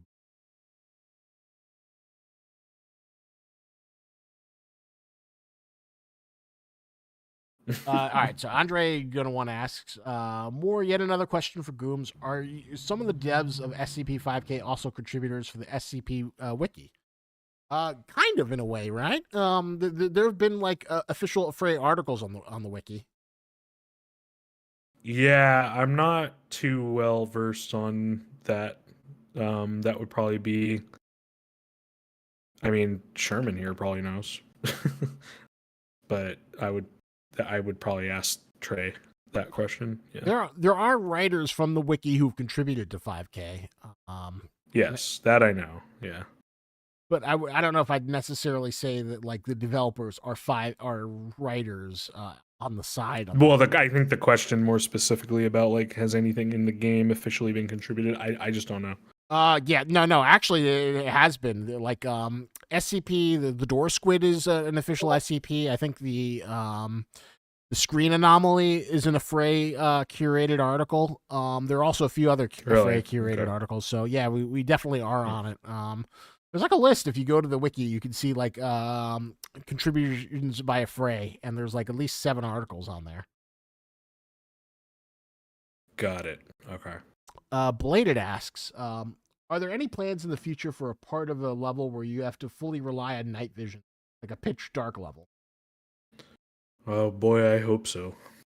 Why, you really like night vision? The night vision needs to be redone. First of all, I think it's kind of more of like a filter than an actual like night vision effect. But I do think that it could use a little bit more time to shine, so to speak. I would love to see levels where you either maybe something where you have to rely on night vision and or white light, and then having to kind of determine between, flip between the two based on what you're doing, or something like that. We've kind of discussed it before. I've talked to Alberni a good amount as well, and shared quite a bit of reference with him in terms of like night vision and all that kind of stuff. But yeah, I would love to see more night vision stuff for sure. It's definitely something we, that would like to be seen. Cannot guarantee if it will make it in, but keep your eyes out. Obviously we've got the goggles in, and who doesn't? Well, like and that part of that is already, part of that is kind of solved in a way, because in the mimetic vision you can see, all of the different signals and elements and things like that, and I obviously night vision is IR, so it's another plane of light essentially, right?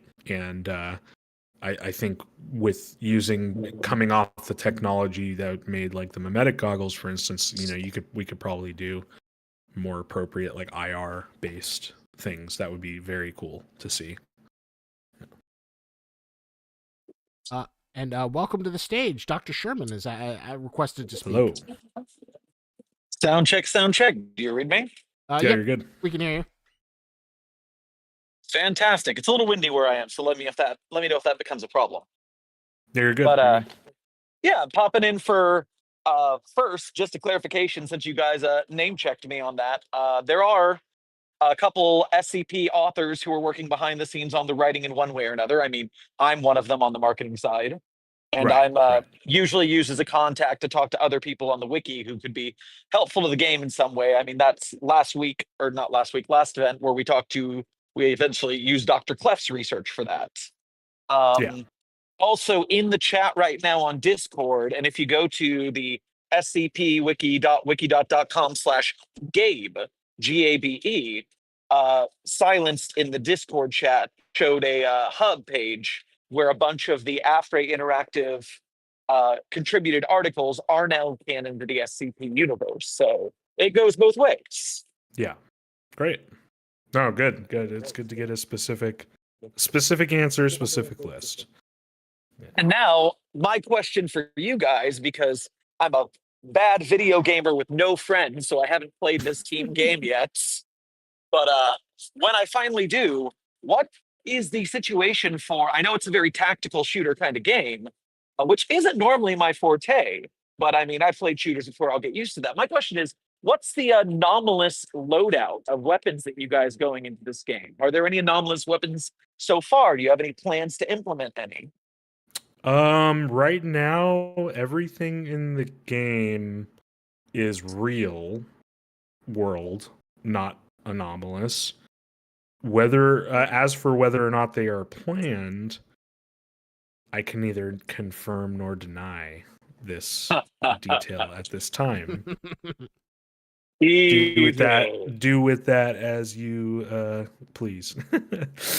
Yeah. Well, I would like to suggest to anybody in the community who maybe wants to advocate for their favorites. I shared this in the chat. If you go to the tags on the SCP Wiki, at the bottom of every SCP article, you'll find the tags, and there's tags like, all right, this is this character story, or this is involving this kind of anomaly. And if you look at the weapons tab, there are a boatload of anomalous weapons. So you can just kind of run through those articles and find your That'd be cool, favorites and bother the chat with them constantly. Not that Yeah, I'm suggesting anything. it would definitely be cool. It would definitely be cool to see some things that kind of put a little bit of a twist and turn on you know, the normal run of the mill things that are, you know, realistic. I think that's kind of the beauty of the clash of the two genres, and why, you know, tactical horror, so to speak, is an interesting kind of realm to be in, because you get to you get to work off something that's realistic and grounded, and then you get to break all those rules essentially. And yeah, that's kind of one of my favorite parts about it. So it would definitely be really cool to see that. Kind of like in ever played the original Half-Life game, things like that, where, you know, you eventually get like the gauze cannon and, like, you know, all the alien weaponry, and it's just such a cool moment, you know, when you start getting into the labs and, like, you know, wielding all the alien stuff. I always thought that part was awesome. That was always something that it'd be super cool to see something like that. I was always disappointed Half-Life 2 didn't have as many good weapons as Half-Life 1. Adrian Gunneman has a Half-Life 1 was the best, man. Oh yeah.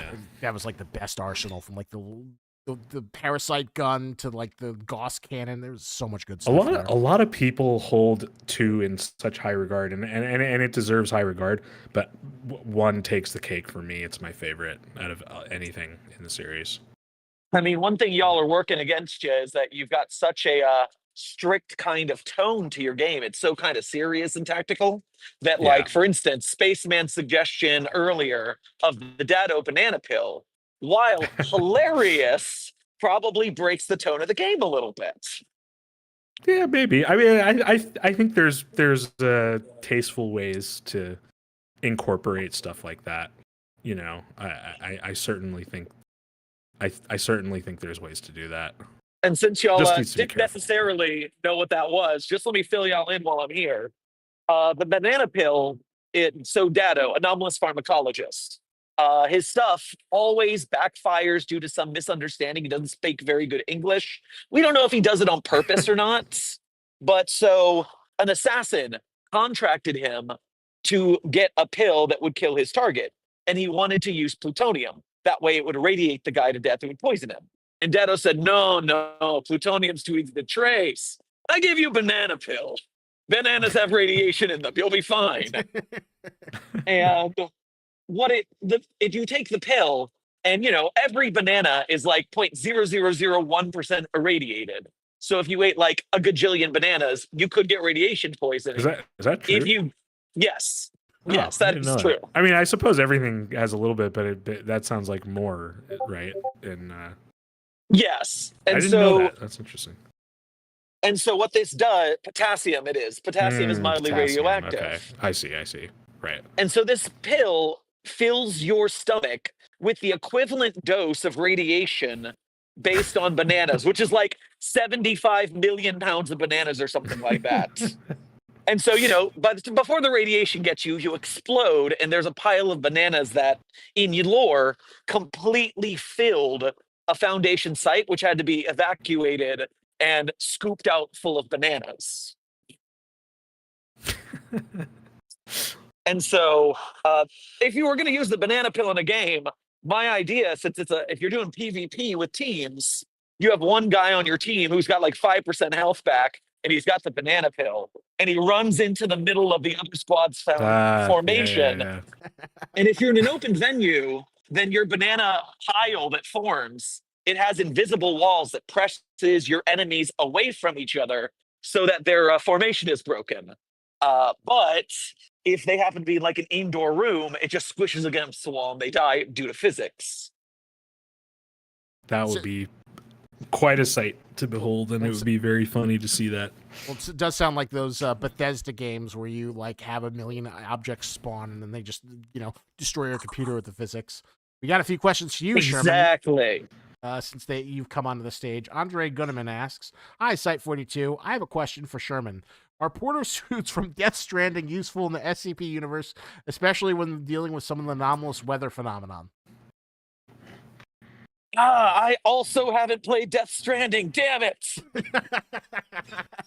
What do the suits do? That's the big question. So I think what is it for? The big thing that the suits do, since I'm the half of Kojima head, is that in Death Stranding, there's this thing called timefall, where like when it rains, it accelerates time. So if you're, makes you really old, or it makes plants grow really fast and die, or it accelerates the growth of mountains. So I think the porter suits help like you deflect timefall. I don't know how useful that would be in in an SCP facility though. I mean, there are a lot of time anomalies, so I can't say that it wouldn't be useful in that case. So there is some use for them.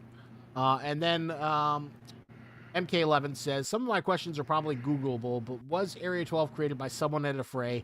If so, then why was Area 12 specifically a sugar grove in West Virginia?" That I don't know. I think it's the other way around, but don't quote me. I think Area 12 was a Wiki thing first, or maybe not. I literally have no clue. I take it back. That is Googleable. I hope.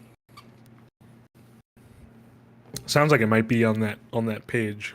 Someone said, I think Silence said, Area 12 was an entry in there, so could be. I think the reason for Sugar Grove in West Virginia is usually because SCP is like 1,000, 2,000 authors strong, and everybody has their own ideas of where they're going to set things and why. So that's probably just either an esoteric choice by the writer, or it probably has some lore use later down the line. Yeah. Someone has answered this to me before, and I just don't remember what the details were. I also don't know if they were something I can even reveal right now. So, another question. Sorry. Another question? Yes. Another question. Good. Another question for Site 42. Which upgrade pass of the Glue Gunner from BTD 6 are more useful against certain SCPs and hostile ghouls?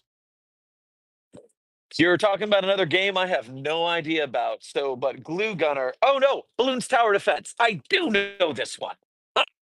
And so the Glue Gunner. I was not expecting useful. that to be what he was talking about. I thought that was an SCP thing. I'm not gonna lie. BTD. I'm like, what is Balloon's Tower Defense an SCP? Yeah, I'm not familiar with it either. I mean, there's.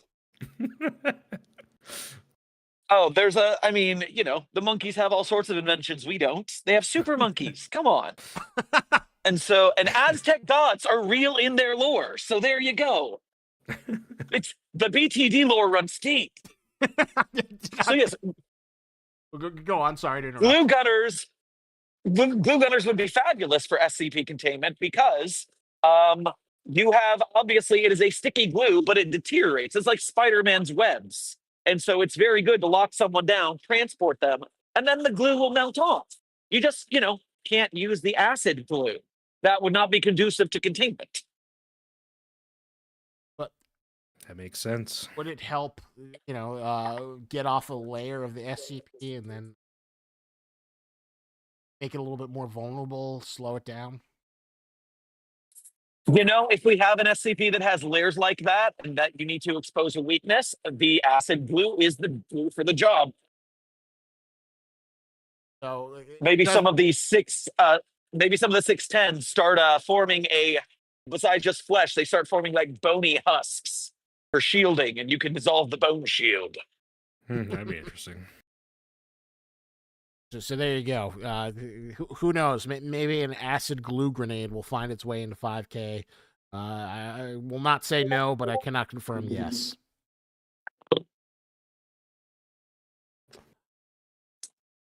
Any other questions would you have about gameplay, Sherman, before we let you off the stage? Before I boot out, I just have one more SCP weapon that happens to be one of my favorite SCP articles that I want to pitch to the game, just as a mechanic. Not that you're going to take it or anything, but you can. It's all yours. SCP-5175 is called the Death Knife in all caps. And this is a hilarious article. You got to read it. What happens is the Death Knife is a ceremonial Japanese knife that is linked to the soul of a dead samurai. And the Death Knife, if the samurai doesn't like you, it does nothing. It's just a knife. But if you are worthy of the samurai's respect, it becomes this ultimate one-shot knife that completely removes its target from baseline reality. And it works on both physical and non-physical threats. So like spiritual threats can be exercised by this thing. And it is currently in lore in the use of basically a Paul Blart Mall Cop weeaboo jerk. Does He he bought talk to the you? You actually hear him talk? Oh yeah, the samurai put him through like training on the monkey bars at the local playground and obstacle course to make sure that he was worthy of wielding the knife. And so yeah, the samurai, you can just like talk to him and he chastises you. So my idea for it in a game would be that you get the knife and it spawns the samurai like a ghost SCP. Kind of looks like 106 from Containment Breach. And it just sits there bad mouthing you if you suck at the game. But if you can get like 5 kills in 5 seconds, if you can like really make a good kill streak, then it activates. And as long as you get like a kill every 3 seconds, you're one-shotting people like Pac-Man power pills until you disappoint him and he turns off the power again. That would be interesting. That would be a really funny weapon. God, it sounds so mechanically complex, but if we had infinite money, that would be an amazing thing to like debut on April Fools. And if you can get a really good voice actor to be the samurai and just like, it's kind of like high on life. He's just bothering you the whole time you're holding the knife. Doesn't stop talking and then appears. And then he gives you a power up when you can get a kill streak that only lasts for a few seconds. Yeah, someone in the chat. Dang, I got to read that samurai knife. Yeah, that's 5175. You gotta check that. He ended up being absorbed into a mobile task force because he's got the death knife and no one can use it but him. It is real good. There was another question for you before we let you go again. Yet another question for Site 42. What are the challenges for the Foundation containing a humanoid SCP capable of wall running like Titanfall pilots and even Alex Mercer? So, I mean, that's just a little added mobility. That's not actually that impressive when it comes to net guns, tasers, and stunners. You knock the guy unconscious and you put him in a room. Yeah, he can run along the walls all he wants. He's still stuck in a room. So besides the parkour chase to catch him in the first place, no big deal. So there you have it. Wall running is not that useful as a tool to battle the Foundation. I'm sorry, Assassin's Creed and the Prince of Persia. The SCP Foundation would have a very easy time keeping you hooked up and contained.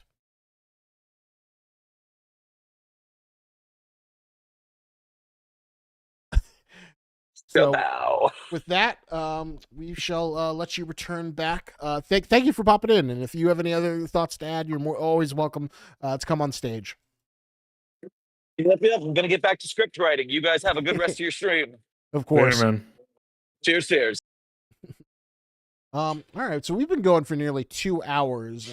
Thinking maybe we should wrap things in 10-15 minutes, give or take. Goomes, how you feeling? Up to you.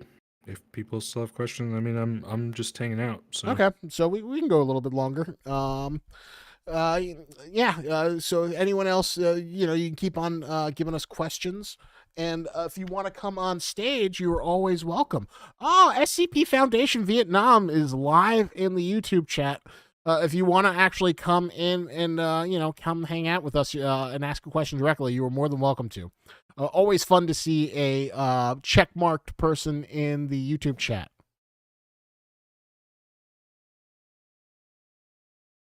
And another question from Andrew Goodeman.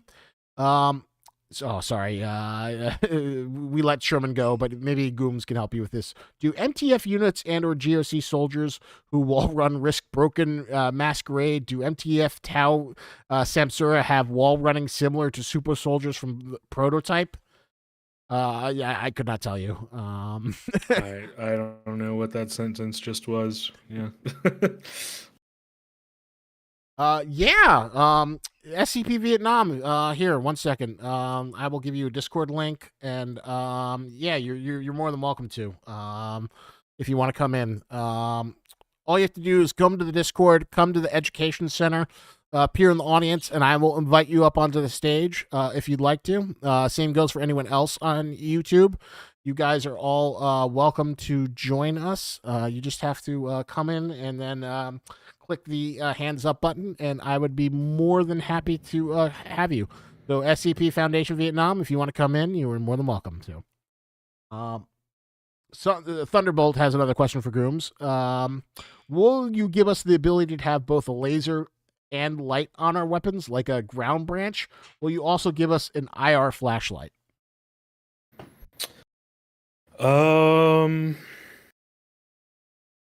That's. I mean, I would love to see both of those things. I think that's kind of more of a question of Kyrento in here, by the way, is SCP Vietnam, if you want to invite him. I mean, that's. I would love to see it, having the ability to kind of, to having the ability to look swap between those things. We'll see, though. It's not ultimately my choice. It's a design So decision. I'll shoot my question right here. Do it. So in SCP-5K, we already knew about the outcome of the last battle, of Gadzir battle. So my question is, do you guys have a plan to change the last outcome of the SCP-5K story, or is the last outcome going to be the fall of Gadzir? I don't think I can really answer that. That would be definitely more appropriate for Trey Bishop to answer, because he knows it, and also knows it like intimately, and also I just don't know how much of it he wants to reveal right now. So yeah, even then he probably still wouldn't answer it. So I don't know. I can't answer that. What were you gonna say? I can bring up a little bit, but I'm gonna be vague because Bishop has talked about this before. So I think the game isn't directly linked to the article. I think it's kind of like a Dark Tower situation where, I don't know. You ever read the Dark Tower, Stephen King's book? No, I haven't. So in the Dark Tower, whatchamacall, it kind of begins at the ending where, it starts this character, Roland. He goes through all 7 books of the Dark Tower. He faces off against the evil king guy, but he doesn't have this ancient horn. And basically, at the end of the book, it reverts and it starts with the first sentence of the beginning of the first book. So the entire thing's kind of like this never-ending loop. There's something similar to that going with 5K, because I know that there was some sort of temporal thing in the 5K article where that kind of gives the game its space, where it's kind of telling its own inverted version of the 5K storyline. So it's not going to follow the article. This is kind of like the Afraiverse. So obviously there are things like, SCP-173B versus, 173. So, that's not like the direct 173 that you know of. in SCP lore and canon. It's the Affray version. And same thing with like stuff like the Psi-Z program and other elements that are kind of in the articles.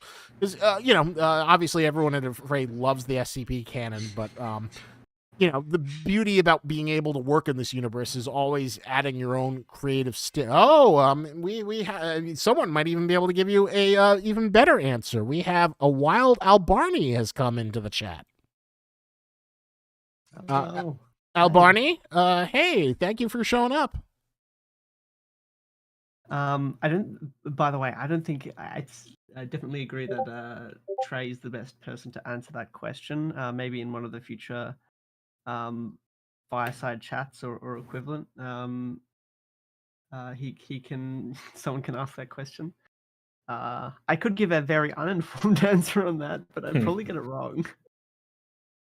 I know some of that stuff, but I know there's a lot of it's kind of complicated. And also I don't want to reveal something that Trey doesn't want to be revealed yet. So should we expect some deviations or many deviations from the original story?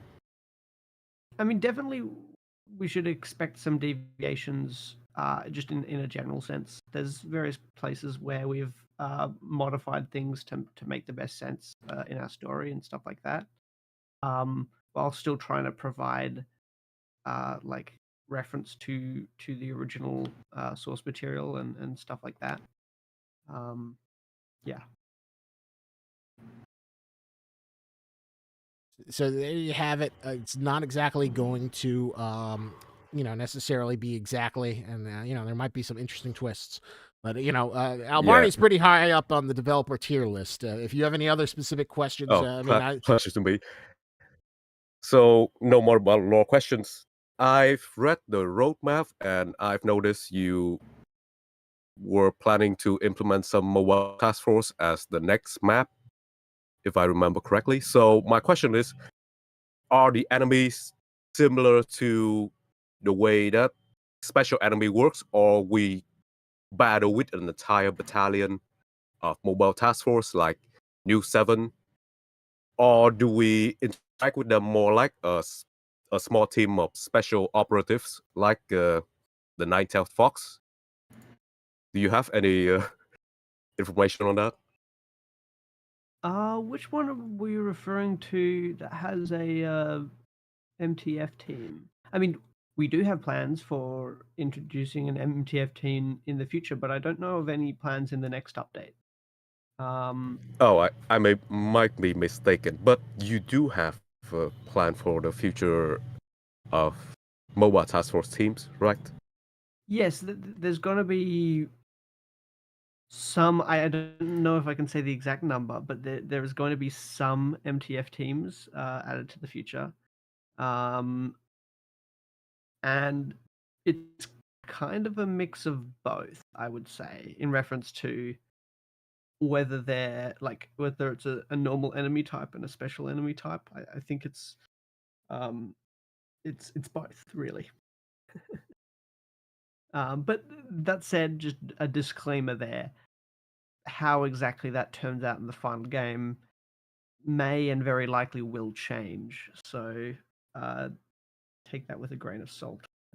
If it turns out completely different in the final game, that's because we may cut, add, or change things as we get to that development period.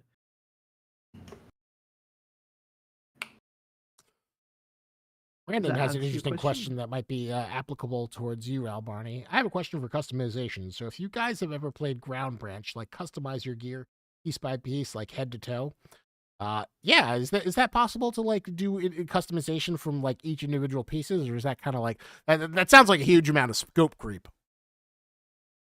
Yeah, so I mean, obviously, a lot of us have played a fair bit of Ground Branch. I've played it. Goomes has played it. I assume you played it a lot, right, Goomes? Yeah, I got it. I was playing it since before it was on Steam.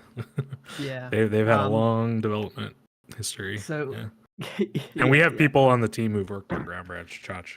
Yeah, I believe Charge, Anders and Samir have also done a little bit of work. Yeah, For I think Ground Branch. Chach still works there though. He still does Yeah, stuff yeah, with them. he still does contract work with them for like Particle all effects, of their yeah. VFX. Yeah. Mhm. And Charge is just brilliant. I'm And pretty sure obviously, everyone. Devil did all the licensed gear in there as well. Yeah. But yeah, I mean, pretty much everyone. Charge does their VFX. Yeah. Ground Branch, Beautiful Light. Obviously, he does all of our VFX. Charge is brilliant. He's really talented. And he just sort of went straight into it. He just started doing that out of because he wanted to, right? Yeah, he went through a process. I mean, I remember when he had never touched the engine, and I was encouraging him a lot to learn something. And originally, I think he wanted to start with animation, and I think he didn't really like it very much. And eventually, he just kind of he was always messing around in like Embergen and like all those other programs and making cool effects and stuff. And that was what he eventually kind of segued back into, and he started working on it in a game development context, and it's been great to watch and help him grow and sort of witness his continued sort of learning and improvement of this skill. So in regards to customization, that was your actual question. I don't think we have any plans to do like piece by piece customization. It's something obviously like, in theory we would like to do if we had the resources. But I just don't think it fits into the scope of the game. tough to do. Like it's tough to do. Performance wise too, right? Yeah, performance wise is the big thing. And doing all of it at like runtime and like Yeah, like and obviously it can be done. Ground Branch does it. Insurgency Sandstorm does it, and they do some specific stuff to address those performance implications. Because there's a lot more players in Sandstorm than there is in Ground Branch, for example. But as far as I'm aware, I've watched some of the GDC talks, and from what I know of how those games do it, it takes a lot of work to get that to work well and to get all the different pieces to work together. So fairly early on, we decided to focus our work on just having a number of sets. So I think generally for each skin, we have like 3 sets of gear, like the sort of light, medium, and heavy sets, and that's sort of what we focus on. Obviously, acknowledging that it's not the level of in-depth customization that some people are looking for. It's unfortunate. Maybe someone can mod it in if they really want, but I don't think like in-depth customization of that respect is going to come. We might add small elements in the future, like this is by no means a guarantee or even a like implication that it will necessarily, but we've certainly talked about different ideas for how we could do smaller steps in that direction, like whether we could customize individual small elements, like just add glove customization or just add helmet customization. But so far, none of that has really materialized, and we still currently plan to just do full sets. And of course, on top of that, do the patch customization and weapon customization and weapon cosmetics. In regards to more patches, yes, there will be more. There is some additional patches coming in 0.16.1. That's 16.1 is taking a lot of work. There's a couple of pretty gnarly bugs that we're trying to fix. But we also have some exciting stuff. We ended up adding one extra feature to 16.1 that we originally weren't going to add, and I think people will really enjoy. Well, actually, no, more than one. It's one secret feature and voice activity, so that you can, because everyone was complaining about doing push to talk, so we've got voice activity. Oh, I'm glad. Yeah, that came up earlier too, and I've seen a lot of people request that lately. I think that'll be nice to have. I didn't know you guys were adding that in that patch. That's cool. I didn't either, but I had an epiphany So originally I just added toggle to talk because I thought, that'll be enough. Like that'll give people what they really need. Do you have like a voice limit meter or something like that though? Like yeah, so it so kinda I cues ended on. up That's cool. ended up adding voice activity because I was looking into the maths behind so essentially like when you record the voice in the game, the way we do it, because we don't use a pre-existing voice chat service, we just use Steam to record the voice. We send it over the network, we receive it, and we send the raw audio data over to Fmod, which is our audio engine. And that allows us to fully have really nice spatialization and like reverb and stuff on your voice, which is very immersive and a lot of fun. But that took a lot of work originally to get that working because you have to get a data format that both Steam can record into and Fmod can use and sort of shepherd that data around in like individual chunks. MK11 asks, this is kind of pertinent to you. Did the GeForce issue for 5K get fixed? The GeForce issue? I don't know what you're referring to there. Apparently, you gotta take it up with NVIDIA, man. I don't know. That's when you played on like GeForce Now. Yeah, but that's like an install on their system, and like it's not something we can really do anything about. I mean, we can fix the cause of the crash, but like it depends on how they install the game, and we would need to get information from NVIDIA about like any issues they might be running into. So I wasn't aware of that, but absolutely. I have a feeling it's probably just like the install just had some old file app data or some shit, like it could be. I don't know, but you don't have control over that, right? As like the user, so it's kind of like no. But I assume they like would try and like black box everything, right? Like put it all in. It's weird. I think it depends on the game because I just recently got a GeForce Now subscription to play. I was talking about this earlier. I got one to play the Indiana Jones game on like full settings, and I was messing around with Cyberpunk as well. And the Indiana Jones game, I could hit play and boot right into it. But with Cyberpunk, they actually made me install it, not on my computer, on their instance. Oh, interesting. Which I was not expecting. That actually was really surprising. So, but like they don't give you access to anything more than the Steam library window. So it's not like I can like go dig through the file. It's not like a remote desktop, right? Yeah. Just to build on what I was saying earlier, the voice chat stuff.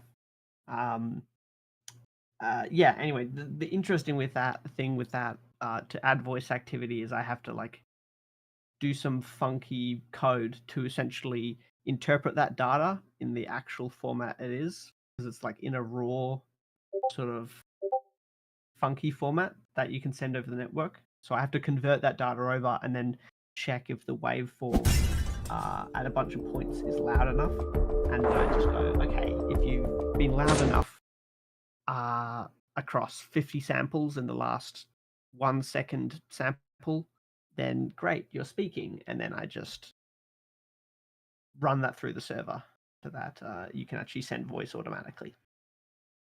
It's very simple. Dude, VoIP is pretty wild. I think people take it for granted. The amount of like complexity that goes behind something like VoIP and networking and sending all of that information back and forth on the net, and how it links into the game, and how you're hearing it with reverb. Like, I think a lot of people, I know I took it like, I as a gamer, before I learned how it worked and watched people work on it in other games and stuff, I never knew how complicated it was. It's pretty crazy. Yeah. There's actually a funny bug that we currently have in the game, and you might be able to experience. So all characters are replicated in terms of the voice chat, are replicated to everyone at all times. But Fmod, which is the audio engine that we use, If a sound is particularly far away, it'll virtualize that and stop actually reading out audio.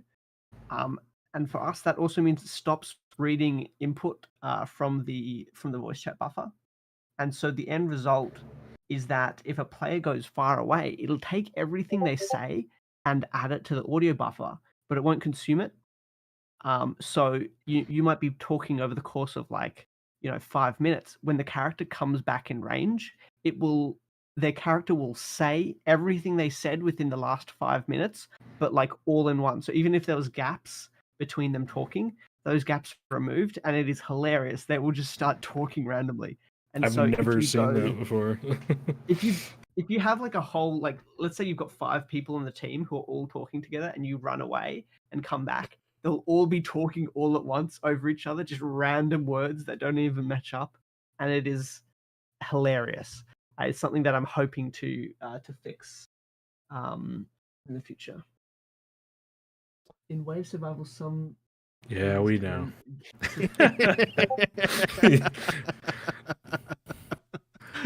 Trust me, that's like bug report number 998.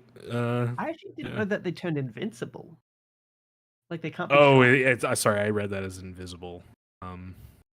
Oh no, I think it is. I think they were saying invisible. I think that it's a joke. They're like, well, it's the invincible title card meme, where before you say invincible, then the invincible title comes on. It's a cute little meme from the show. I get it. It's funny. Director Camden asks. They always get interrupted by that. Director Camden asks, okay, dumbish question. Will you be working with smaller creators again on the next update, such as Rux Raptor? I don't know who that guy is, but maybe you do. Rubik's Raptor is not a small creator. I don't know. Small, little, 400,000? Is that even? He's got to be. Oh yeah, 450,000 subscribers. Yeah. What do you mean? That's a big creator. Yeah, they're not small. Yeah. But we work with plenty of smaller creators, man. I like working with smaller creators. I don't discriminate unless your channel is just if it doesn't match up, of course, yeah. But no, or you just are TOS or something like that, right? But otherwise I don't know, you're bordering on getting banned or something from the platform or something like that, but otherwise I don't look at channel size and factor that in or anything when I do any kind of outreach or I obviously try to do that early on and try to look for larger creators and stuff like that because that's obviously part of the marketing of the game and what helps with sales, and that's what helps get the game built and people get to see the things they want to see in the game. And we all get to enjoy our yachts every weekend, and the fuel costs a lot, so we got to make sure to make those sales and everything, right? But otherwise I don't discriminate. Anyone who wants, the main thing I look for, I never mind a smaller creator hitting me up. The only time where I'm not as keen on working with a smaller creator is if they're I'm starting my channel and that's how I'm starting my channel, is reaching out to you. It's I want to see that you've at least been making an effort. That's all I really care about. Yeah. Who knows? Maybe there is a list of creators who are doing voices. For some reason, I thought it was a developer. I didn't realize he meant a content creator. I assume that's what he meant. Yeah, I think so. I mean, he brought up Rubik's Raptor. That's a YouTuber. For some reason, I thought he was a developer, but that was my dumb thing. Question for Goomes: do you have experience with technical debt, especially the technical state of Helldivers 2, despite being a decent game? You're gonna need to be more specific than that. I don't really. Tech debt is No, I know what tech debt is. I'm not sure what the Helldivers. I don't play Helldivers, so I don't know. I don't if there's a thing in the community where everyone's talking about some kind of tech debt situation that they have going on. What is tech debt for a layman like me? So I could answer Yeah, this go ahead. pretty well. You're gonna get a better answer from Alberti than from me. Yeah. Yeah, I mean technical director, right? Oh, okay. I thought it was That like is my deal. a balance sheet. Yeah, no. Yeah, so technical debt. Kinda. It's a But it's not in with reference money. to regular debt, right? Yeah. But it's not with money, as you say. Technical debt is sort of the idea of technical issues, many small technical issues are building up over the course of development of a game, and eventually becoming more of an issue. So, like, generally, right, you're going to introduce more bugs than you fix throughout normal development. That's very common. And the idea is that you're trying to just fix as many as you go along to reduce that build up over time. But especially if you're trying to do development rapidly, and you're like adding things in quickly, it's very common that you will build up tech debt. And the issues that you can run into is sometimes when you need to extend these systems, your code is written in a way that is too rigid, or when you need to fix bugs, the code is written like slop. It's just not written well because people had to write it quickly in order to get a feature over the line.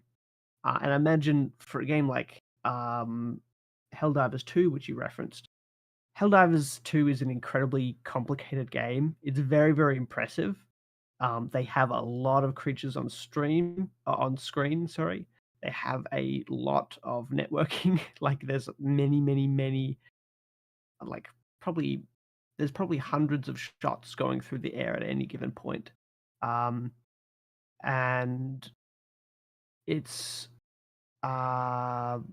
yeah, it's a lot of work. So What's I wouldn't be surprised interesting to me is like usually when I hear someone ask or talk about tech debt, I usually hear about a game that's been out way longer than Helldivers, like Tarkov, for instance, right?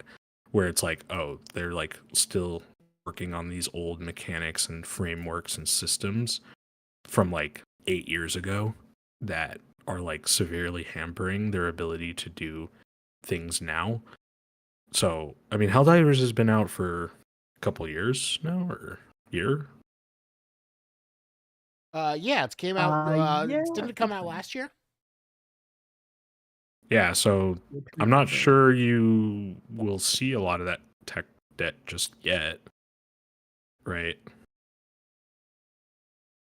Because I feel like it depends on like. Well, tech debt definitely comes across like builds up over the course of development. So there's going to be tech debt. That's what I mean. In a project, no matter what.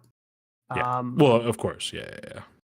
But like in terms of, do you mean in terms of 5K, or in? Well, he's asking about the question sounds like it has to do with Helldivers. Helldivers, and that's why I was kind of like, well, I usually when I hear people talk about tech debt, it's like the game has been developing in public for a measure of time, and you can start to see the tech debt.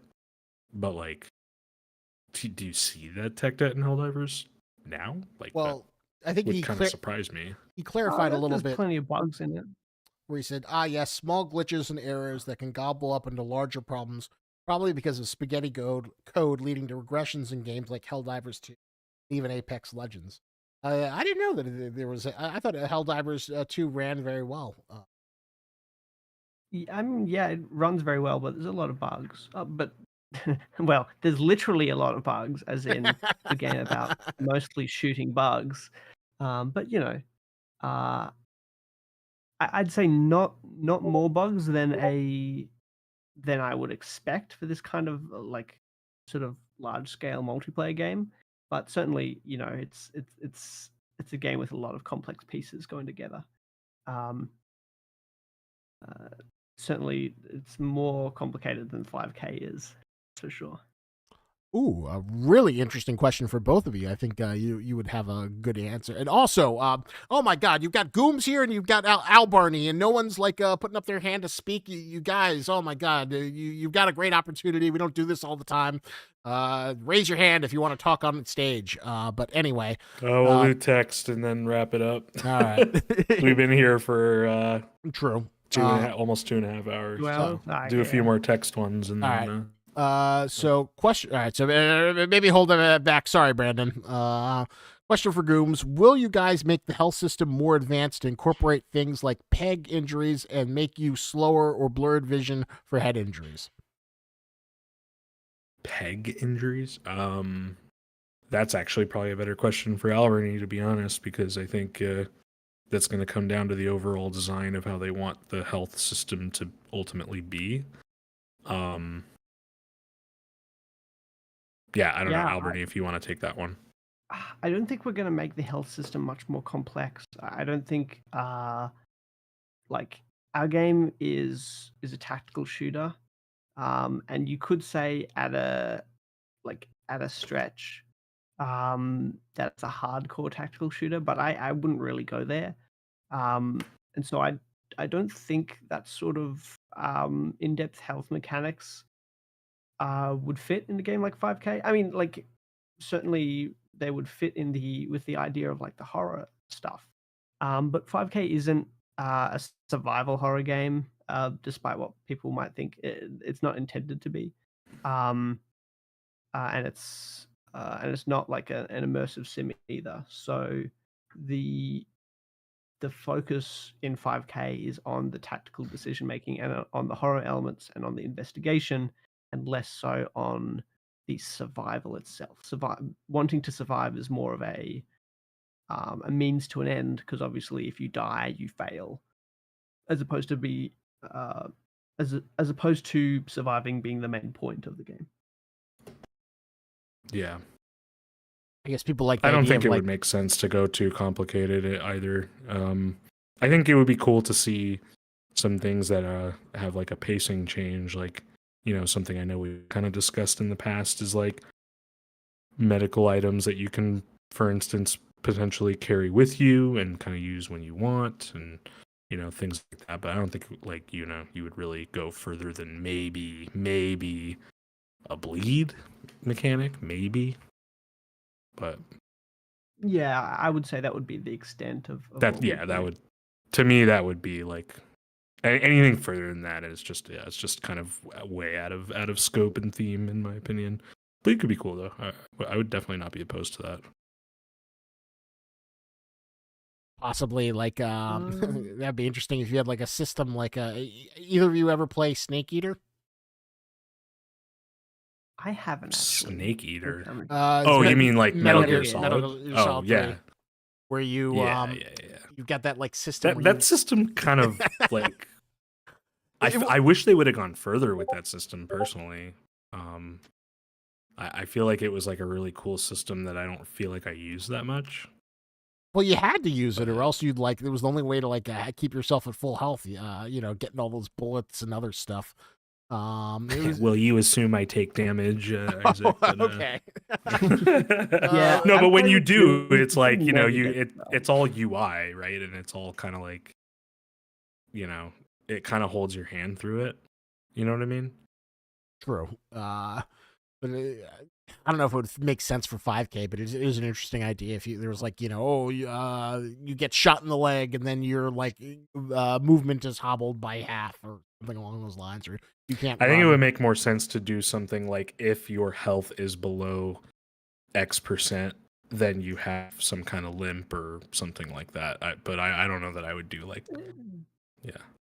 Definitely, just from a theoretical point of view. Like in a game like 5K, so we don't have separate healing items, like different types. We don't have an inventory.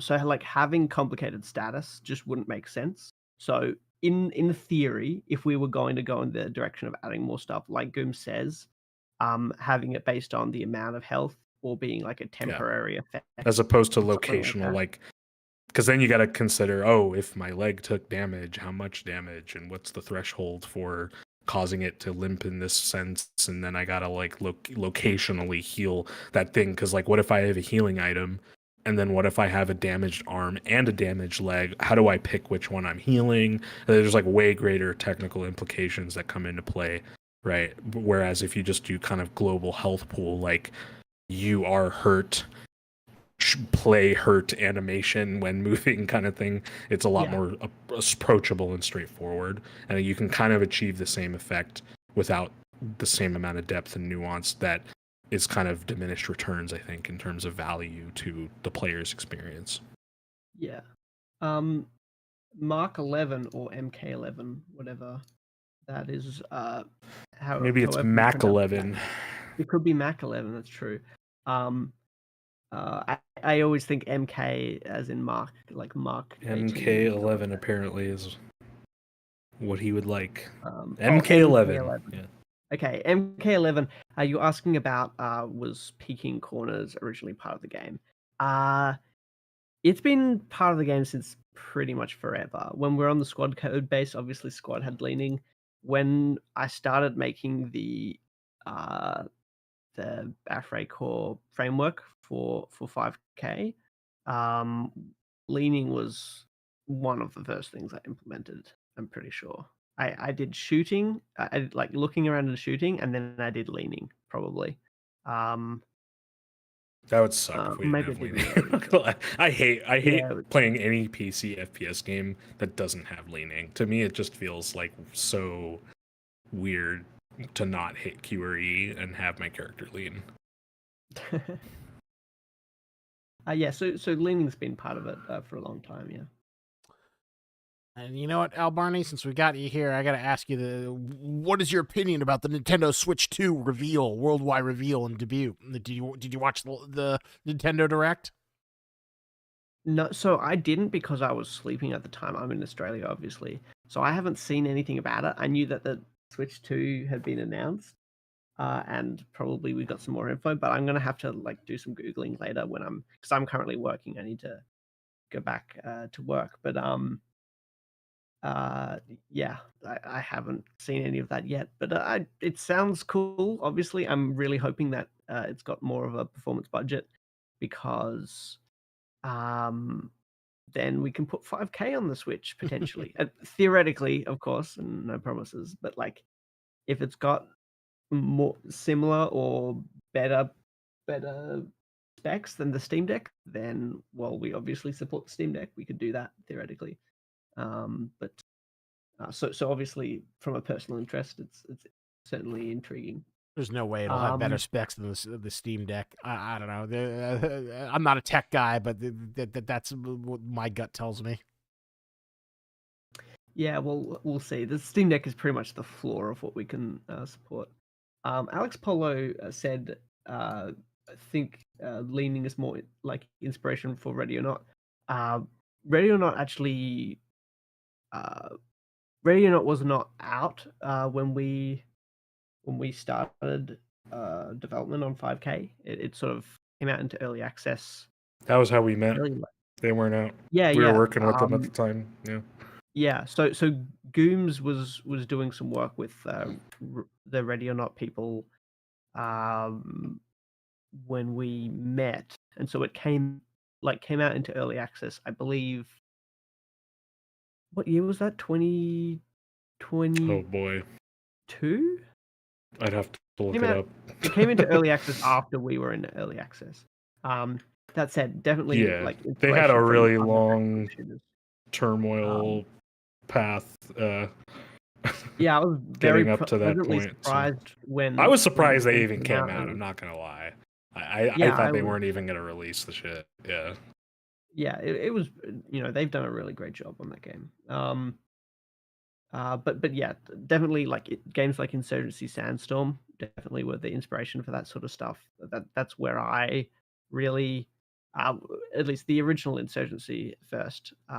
That's where I got where I became more interested myself in tactical shooters, and where a lot of my original design ideologies around that came from.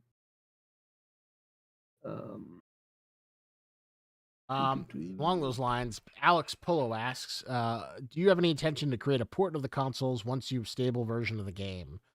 I think we kind of answered that earlier, although I'm sure Barney can give you a little bit more of a detailed answer. But there's nobody who doesn't want it on consoles. Just a matter of getting 1.0. Yeah, exactly. It's something that we hope to get it on consoles. Obviously, we can't make any like exact promises, but it's something that we're wanting to do. It's cool. People want to play it on consoles. We want to give it to people on consoles. All right. I think we've been going for a while. There's one request that people keep on getting. I don't think Goomes or Al Barney can fulfill it, but I believe my Jewish heritage puts me in a better position too. There's a request to see if I sing "If I Were a Rich Man." No, I cannot sing. Oh Lord, you've made many, many poor people. I realize, of course, it's no shame to be poor, but it's no honor either. So what would you have been so terrible if I had a small fortune? If I were a rich man, Oh, that's that all song. day Okay. long. Where is it I'd from? be I've heard that before. Fiddler on the Fiddler Roof. on the Roof. If I were a wealthy man, I wouldn't have to work hard. I still don't know what that is. Bro, my parents took me to see Fiddler on the Roof when I was a little kid, and I fell asleep for the whole thing. So, What is this? it's a play. It's a very famous play about like an old Yiddish town or something like that. It gets like programmed by I like the see. Russian Cossacks, and it's a very sad story. It was my grandfather's about favorite. some dude who plays a fiddle on a roof. I don't know. The fiddler, it's a metaphor. We're all fiddlers on the roof, trying to fiddle on the roof before we fall off, and the Russians kick us out of our town. That's interesting. Thank you for doing that, because I could not stomach singing on a stream. No way. That's Yeah, outside my realm of ability. I hope that scratches your fiddler, desire. To have someone on the team say Fiddler on the Roof. I'm trying to see if there's any other great questions. Someone says, love Insurgency Sandstorm, which is always good to hear. Yes, this is great. All right, I think we've been gone for 2.5 hours. We got, we got a Sherman cameo. We got a Vietnam, SCP Vietnam, which was really nice to have you in here. We got an Al Barney. I think that's a pretty lively stream. Although next time we do a fireside chat, gents, I want more talkers. But it's always good to still answer questions. Brandon. There's just final question in text. No, we don't need another Okay. voice one. No more voice ones. You lost your chance. One last question in text, and then we'll have Goomes and Al Barney say their goodbye. Yes. Pleasure having you, Vietnam. SCP Foundation Vietnam. Yes, absolutely. All right, last question. Noob Guy asks, when will I be able to drop kick anomalies?